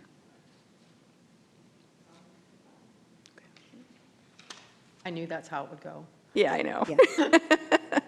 But it's really great to have the engagement. And even moving forward afterwards, whatever we decide to do, like this map right here, everybody that took the survey, they asked if they wanted to keep engaged with it. So this will be sent out to them to let them know kind of the plans for the future and what's going to happen with their input. Good question, Mr. Mayor. What are your thoughts? You've been, like I said, you and Craig been around forever. What are your thoughts on this? I mean, you think it's time for them to go, or is this the right process? I mean, it's a genuine question. I don't know that you have to maintain personally, and I'm a coin guy, I carry it in my car, but I don't know that the whole area you've got here, you couldn't intermingle and do some things. I mean, my kids love that. We parked in DC. Well, it's all it says, the parking there, where the pink is where they're gonna remove the coins, which the others, I'm led to believe they're not going to, so I don't believe that you can't do more. Oh, we could. And get rid of some of them, especially, I don't know. I don't know the answer, but I know that young people are not afraid of Park Mobile or whatever you call it, because we just did it in DC. I absolutely wouldn't, but. Your kids did it for you then? Yeah. So we could blend it in from this map, like the mayor's saying, which I completely support him. Yeah, I'm kind of. Right where we wanted to go, he took us there, so. Yeah, and I took you there with the green lines. That's the Right, No, green. we have a good blend, and I think tourism in general, when you go somewhere, you probably already have the Park Mobile app, and you're loaded up and ready to go when you go to another town or another downtown. The green lines there added parking. This is the 3-lane that could go diagonal. That diagonal could all be Park Mobile, and your parallel stays coin. But just other areas that we could definitely look at that. Teresa Fitch, Assistant City Manager. We did discuss the option on doing like maybe coin on one side and Park Mobile on the other side in some of the areas if they want to keep some coin, because like, look at some, not the civic areas, but the others downtown, like by Brightside, we could do one side that's coin and the other side that's Park Mobile. There's still an option for coin, so maybe the right side of the street's always coin, the left side is always Park Mobile. I don't know if that creates confusion. Yeah, I wonder if that just creates confusion where you So we're have to trying to remember talk where. about what the other options could be. Initially, we came to you with 4 options. Now, with the survey, the options have somewhat changed, so we're going to go back to the drawing board and come back with the different options, but I think there's an opportunity to look at things differently. It'll take a while for people to get used to any change we make, but I do think that we can still move forward with some changes and not keep, 2,000 I think as people visit our downtown, they see a sign, they see a meter head, they're gonna know. It's all, you go once and you have it figured out. So I think that's something to consider, the one side and the other. I mean, the metered side still would have an option for Park Mobile, Yes, so it's one not, has both, it's one always has Park one. Mobile anywhere, but then there's that, half of them or a portion of them are coin metered. Right. So it helps to at least get people used to that, and then maybe eventually they're just so used to it, we go straight to it. so But what we shouldn't lose is all the meters have Park Mobile. Correct. Already dual, so you already have the opportunity not to have coins on every parking space. It doesn't matter. Right. And I think why we did with the pink, why we just did the outskirts like that, just to make it less confusing for people. So, there's half streets that get absolutely no coins, but we didn't know if we should have half the block have meters and half just Park Mobile. So that's why it's pretty specific in that. But we could do those that are as well. Somewhat in the outer So areas. you want to do diagonal parking all the way to 10th Street? I would Well, love to that's see it on Reagan's Pierce, idea. I was Nebraska. gonna say, that's not. Yeah, we've talked about this since 2014. Unfortunately, yeah, some of the staff has definitely changed over since we've had these discussions. But Pierce, Nebraska, taking from 3 lanes to 2 and doing diagonal along what would be the right-hand side of each road. And that would help with several different options, but we are meeting with Gordon to go over some of the engineering options with it. I do want to note that with that, if there is an opportunity to do diagonal parking, we go to 2 lanes instead of a 3-lane. That does create some issues when we do snow removal. So we need to think about the snow removal right now on on 4th Street. When there is not 3 lanes, we have a windrow. They cannot park use any parking while we have a windrow until it's removed. So in that one street, we have worked with streets to get them to remove that snow sooner than we typically would. But in this case, I'm not sure we'd be able to remove it immediately, and it would eliminate parking on the side because they have to move the snow somewhere.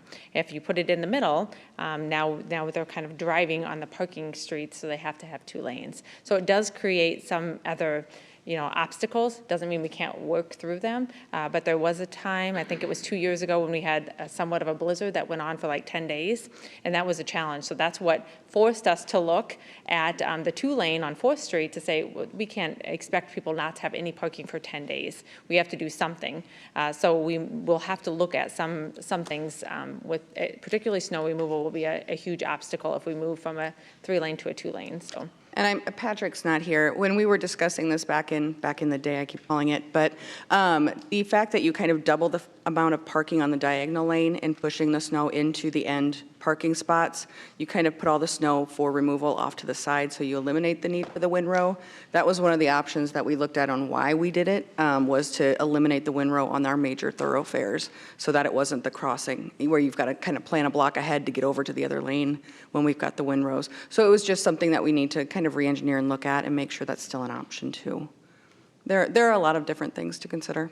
So there's a lot of moving parts that go along with it. It's not, right now, parking looks different than it will in 6 months when we have, well, shouldn't be 6 months, 8 months when we have snow. I hope in 6 months we don't have snow. But it does look a lot different, So we need to think about year-round what it will look like and what the changes and implications will be as we make changes, so. But there will be more options coming.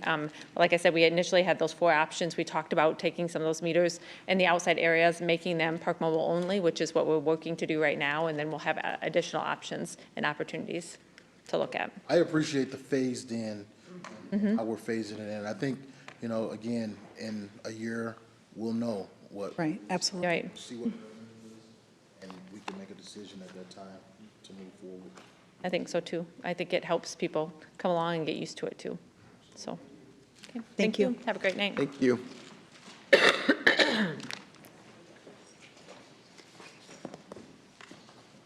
that it? Council concerns? Or Nick and Chad, did you have something to present? I'm just curious. You're here, I just assumed that you were here for something. Yeah, we were told to come, so. Yeah, just real quick on some questions. Real quick, just, okay. Good evening, by the way. Good evening. You know what? You can come down. Yeah, let me run through real quick. A lot of these guys aren't here. I want to go for next week. I'd like an update on the fleet leasing, where we're at, where we stand on that. Yep. Get an update on that. Get an update on the retention pond ordinance, what action vote we need to take to get that rolling. I know it's going to take some action. On which item, Rick? The retention pond, Yeah. to buy into the retention pond, which, It's by the way, it's in process. speaking to big and small developers, they are extremely excited that we might find an avenue for that. I'd like to get an update on the Mayor Scott spec buildings. I know we identified the site. Let's pull the trigger.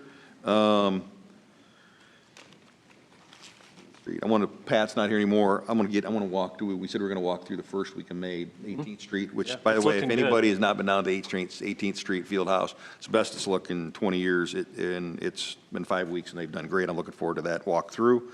Graffiti in Greenville, had a couple calls there, and then that was the shooting. That graffiti in Green, I don't know if there's more gang activity going on over there, not Ryan or Chief, in that Greenville area, all that tagging going on. Have you noticed that, where all those buildings that are coming down, the tagging is just terrible. Is there more gangs over there now, or what? Or fishing season's open, what? Try to come up. Yeah. Come on up. Just seems like there's an unusual amount of activity in that area all of a sudden. Something move in? Do we identify something that moved in? No, I can't think of anything specific. That's always something that can be streamlined. I think we're working on getting the process on graffiti streamlined where the release procedure is a little faster. Yeah. So that we can get it taken care of faster. Like if we see it, we ought to be able to remove it instead of waiting for releasing. Sometimes when the owner is unable to get contacted, that slows the whole thing down. And then is it good for a year? When does it fall off their consent for us to treat it? So if we can streamline that. A lot of those buildings that are coming down in the bypass, a lot of those are getting tagged pretty hard. It's just, all of a sudden, it just kind of exploded over there. So anyway, just thought I'd bring that up. Keep an eye on it. Thank you. Thank you. Appreciate that. And then on the homeless task force, I know Jill was talking about this also. They had a 27% uptick on individuals that found their way back home, and they specifically getting the information out of the bus station. So that's a win for us as a council. Signage over there. It's a good job, council. That's a win for the city council there. That's an aggressive stance. The other question I had was, there was a question that came in on the bid process with, I don't know if who's anybody still here, with the standard ready mix versus Knife River on the concrete backfill. I know that Knife River was low. And was it based upon the yard price on the quartz, or was it the limestone that disqualified him, or whatever? The low man didn't win. I don't know that. Let's find out, if you wouldn't Usually, mind. if it's on pourbacks, usually we have a primary and a secondary. Yeah, weren't they the secondary? There were two that were awarded a primary and then a secondary, and then they draw from both. Who was the two that got the primary then? The two that you mentioned. Was it Knife River? Because they reached out and basically said that they lost. Were they the second alternate? I'm sorry, I just can't. Yeah, no worries. But I know that They were the first. I'm only bringing it up because it came to me and they just said they were low by like 13 or 18 grand. I can pull the agenda and answer Yeah, that question. please, on the next one. That'd be great. Thank you, Nicole. Just going by what people are calling. And then the only other thing that came up is I want the council to consider, and no action at this point, but I know you guys are getting blown up on this roundabout question, and there's either people love it or they hate it type thing. I think we need to all, before it comes, if we get the grant or not get the grant, we need to maybe ask ourselves, being that the only company that's going to benefit from this really is the only reason we're doing this is because of the gas station, the truck stop. I don't want to call it by name. So we have to ask ourselves, is it, if the community is so adamantly against, and I do think they're going to put enough pressure on this council that they're not going to do the roundabout. If they're adamantly that much against it, is it, and the roundabout blocks out any other development in that corner, is that, what's in it for us? You know what I mean? We're putting a gas station in for North Sioux. Who said it's blocking out development? It just is. The property along that's there, Gordon's identified it twice. I followed up on it. There's a couple lots there that are unbuildable at this point. We're thinking we're open up in that corridor between that and Baumgart's, and we're not. Aren't they unbuildable with or without the roundabout? Yeah, that's what I'm saying. Yeah. So what I'm saying is that if the community's gonna shoot down the roundabout, which, whatever, it's left or right, if they're gonna shoot that down, then why would we invest 7.6 and then give a gazillion dollars in tax rebates to a gas station that's gonna feed north, that's gonna feed north, well, they're gonna get something. They're gonna get TIF, they're gonna get something down there. Okay, we'll sit and watch. We'll see on that one. But I'm not for it or against it, I'm just. yeah, I'm just saying is that at what point we need to reevaluate a council is I'm all about business, but is that worth $6, $7, $8 million of taxpayers' money to feed one gas station and then landlocks us in? That's all I'm asking, is that we should reconsider that discussion, because a lot of people, everybody's a roundabout expert now, the phone calls that are coming in. I do still want us to continue, Nicole, to pursue the nuisance part of this. I'm not going to take my foot off the gas because the community's not. So next week, the property nuisance, Darrell will have a presentation. Yep, that's what we're waiting for on that. And other than that, I just appreciate everybody's feedback, and have a great week. Come on up. Chad Smith, General Manager, Tyson Event Center. Nick Palmiotti, also with Tyson Event Center. Sounded like Councilman Bertrand, you were interested in having us come for a couple questions. What happened? Take it, or you want me to? As far as the concession lines? Well, just in general, I saw the response email, and I know just from backgrounders that there was multiple complaints, and from not just the team owners, but from some customers in there. And again, I'm just going to address what's thrown out. You saw the email that came across there when you say that I was a season ticket holder. the bathrooms are a disaster, can't get food and drink, this is why I'm no longer a season ticket holder. That's the emails that I was getting, so. I can speak to the lines. I'm on your team. Yeah, we pulled up the video. We also looked at transaction records. Elizabeth Wagner, the AGM of Food and Beverages here as well, if we need her to address anything. The average wait time was 6 to 8 minutes. The length of it, not 20. The intermission is 15 minutes long, and by the 10-minute mark, or with 5 minutes left in the intermission, there was no lines at any concession stands either night. As far as the restrooms, unfortunately on Friday night, we did have one of our restroom attendants walk out. So the female restrooms weren't getting probably cared for in the same capacity they normally would. We had some of our guest services staff assisting with that, and that's not their normal job. So there could have been some mistakes or some things that weren't touched correctly by them. But that's something that's easily addressed. The next night, we had a Bandits football game on Saturday. No complaints on restrooms, no complaints on concession lines, all the same people doing the same jobs.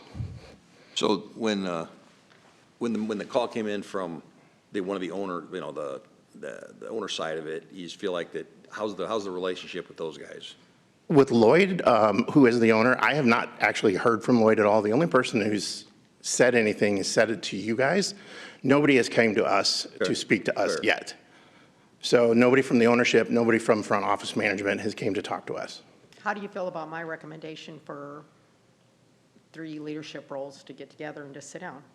We have weekly meetings with the Musketeers during the season to discuss deficiencies in the events going on. What are their concerns? What are our concerns? What are things we can work on? What are things they can work on? So we do that already on a weekly basis, so I don't see a need We're having for a it. little bit of a breakdown there. I think the breakdown is with the specific individual. It not could with the- be, that's why I suggested that leader. I don't necessarily, you can't blame that. Come on, guys. Why isn't he here then? Why didn't we invite him, Mike? And I'm not throwing him under the bus, I let Mayor. you talk. I don't buy that story. I was an owner once. I know you were. You don't necessarily roll out the carpet for the Musketeers like you do for a con.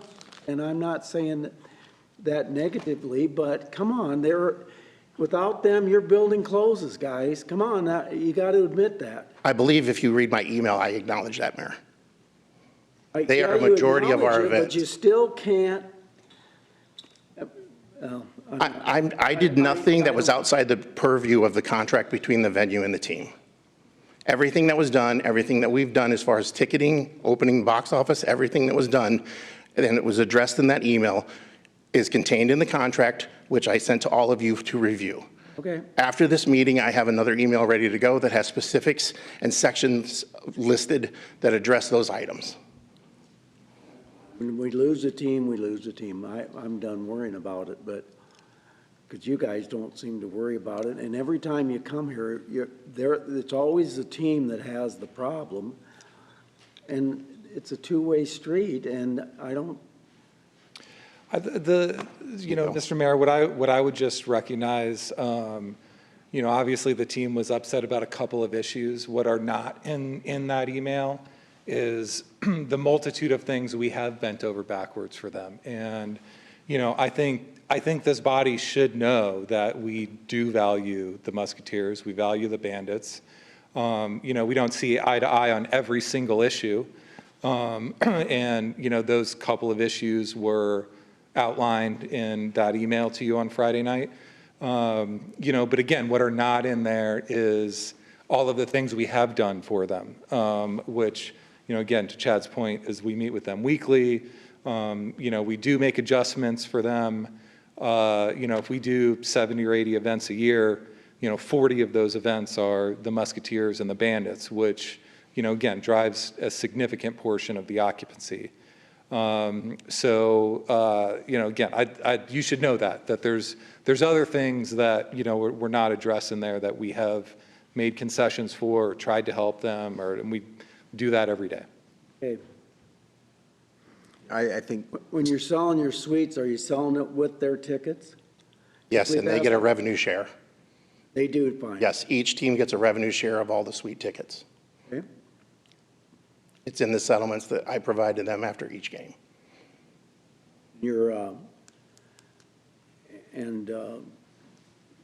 But you're still giving them tickets, they still have to give you tickets for Chesterman and Tyson? No, that's part of when the suite holders buy their suites, they get a portion of their suite tickets as comps, then anything that they purchase after that allotted amount, they have to purchase. Right, I get that, but part of the deal is that, like Tyson, I had to furnish so many tickets a year for those guys, even though we didn't get any of that revenue. Yeah, the Tyson tickets are the only suites that there's no revenue associated with it. So the 2 suites that Tyson owns, they get all of the tickets to those suites at no cost. All of the other ones. But you get the $400,000 a year. We get nothing from them no right one's now. getting anything Not right now, but Yeah. you did the first 10 years, so. 20. Anyway, it doesn't matter. If they stay, they stay. If they go, they go. It's all gonna be not on my problem, not something I caused them to do, so. I think the takeaway just it needs to be to encourage you to continue to work with all of the stakeholders at the event center. Anything that we can do as a body, whether it's working directly with their general manager, their owners, and your team, let us know what we can do, because I think ultimately we want to make sure we work all of these issues out. It's a matter of open discussion, being open-minded, and on trying to work through these issues. I would just say, from my perspective, to counteract some of this, is I have a great relationship right now with Don Belson, Cindy Belson, Irv, and Brett from the Bandits. It's probably the best relationship we've had in the 5 years I've been in the building.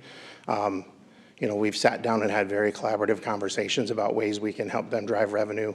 We've worked on even offering Jen, our partnerships person, to go on calls with them for sponsorship. To maybe if there are ways we can kind of incorporate advertising in the building to get more sponsorship for them as well. So, we are looking at ways to help drive revenue for the teams.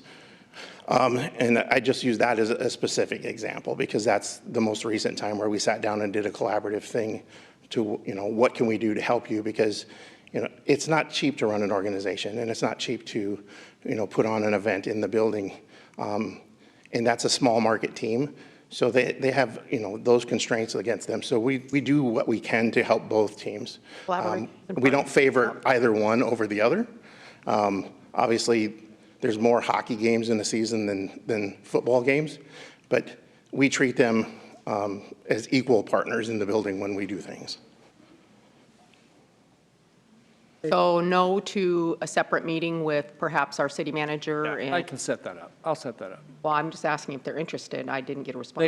They are interested. I talked to both. We talked to Mike earlier It would today. just be nice to sit and have a conversation, have Dad there with you, so it's not a he said kind of a Yeah. thing, and maybe shake hands and reset. That's what I'm saying. No, I have no problem doing that. Okay. Thanks for coming in and, vetting it out. We're off to the theater for Broadway, so have a good night. All right, great, thanks, guys. All right. You got anything else? No. I've just got a couple things. I've had a couple calls on either public or city right-of-way with dandelions. Can we just make sure that we're getting our dandelions addressed just like we expect everybody else to? Part of it was at the Grandview Park area, so if we could take care of that. And then, Mayor, if you'll indulge me for just a quick second, we did have the opportunity last week to go to Washington, D.C. with the chamber trip. I thought it was extremely well done, extremely productive. The meetings that we had with Representative Feenstra, we actually had one with Marionette Miller-Meeks, Dusty Johnson from South Dakota, Senate Majority Leader John Thune, Mike Rounds, Ashley Hinson sent representatives. We met with Deb Fisher, Pete Ricketts, Senator, and although we didn't have a chance to visit with Senator Grassley, he sent representatives. He unfortunately had some surgery last week and was unavailable to meet with us because he was still in the hospital. We met with Joni Ernst and Mike Flood, and also had a chance to meet with Representative Jim Jordan from Ohio, amongst other meetings. The topical areas were the 185th, workforce development, the Farm Bill, fully funding the Disabilities Education Act, health care provider priorities, behavioral health, community development block grant that Marty was able to address, the Hooven Corridor, the Innovation Center, and the wastewater treatment infrastructure. And we had periodic opportunities throughout the course of the 2 days to share our information, to present the topics, and I just thought it was a very valuable effort, and I thought, Marty, you did a great job in your presentations, and I thought the rest of the team did as well. Thanks, Mayor. Okay, Mike? Yeah, just real quick. One, I want to thank the Sioux City PD for activity logs and getting those back. Thanks, Chief and Captain, for working with us to get those. Their citizens are real happy to see those. Just had a call today. Also, the town hall, great event. Very, very good turnout for the UTV discussion, and so we're going to work diligently to do what we need to do, I guess, with that. But I was just impressed with the turnout and just the engagement with the town hall as well. So, Do you anticipate a vote do I anticipate a vote? on the UTVs? I don't. I anticipate something. So here's what will come before council. So surveys are due into this week. On next Monday, we'll ask council for direction if you want to bring it to a vote for an ordinance. So we'll get the survey information to you and allow you to make a decision that way. That deadline was It's this Friday. this Friday, right? So, yeah. Julie? I agree with town hall. I think staff gave great explanations to everything that was on the agenda to discuss. I think it was really clear, and it was really, I think, de-escalating for Ryan and to talk about the flock camera system. I think he really gave a good understanding of what that actually is, that we're not taking pictures of people, we're taking pictures of publicly displayed license plates. So I really like that because I think that's going to be a great tool that we have in our city, and I'm looking forward to growing that. I'd like us to get to the safe city level, and I'm going to continue to work on that as long as I'm on city council. I'm very dedicated to making our city safer, and I think that's really going to help. With that said, it's windy, so that blows a lot of trash, and I know you're sick of hearing me say it, but we got to keep the city clean. If you see trash, you see litter, it becomes yours, even if you didn't put it there. That's what I used to always tell my staff. I tell my kids, my grandkids, if you see it, own it. Pick it up and put it where it belongs. So I really appreciate that if we can all pull together and really work on keeping this city cleaned up. I move we reconsider the Clarence Gordon issue at the next council meeting. Second. And I talked with staff in the back with Wade, I think he's no longer here, and we would just ask for about 3 weeks' time to be able to make I'll sure. move it would be reconsidered in 3 weeks. Second. Oh, go ahead. We probably need to renotice the neighborhood. Yeah, we can't. Yeah, So we want to. I can't. So it's just direction, not vote tonight? Berenstein, Aye. Bertrand, Aye. Rayford, Aye. Shaner, Aye. Scott. I move we adjourn. Second. Bertrand, Rick. Bertrand, Vote to adjourn? Yes. Rayford, Aye. Shaner, Aye. Scott, Aye. Berenstein. Aye.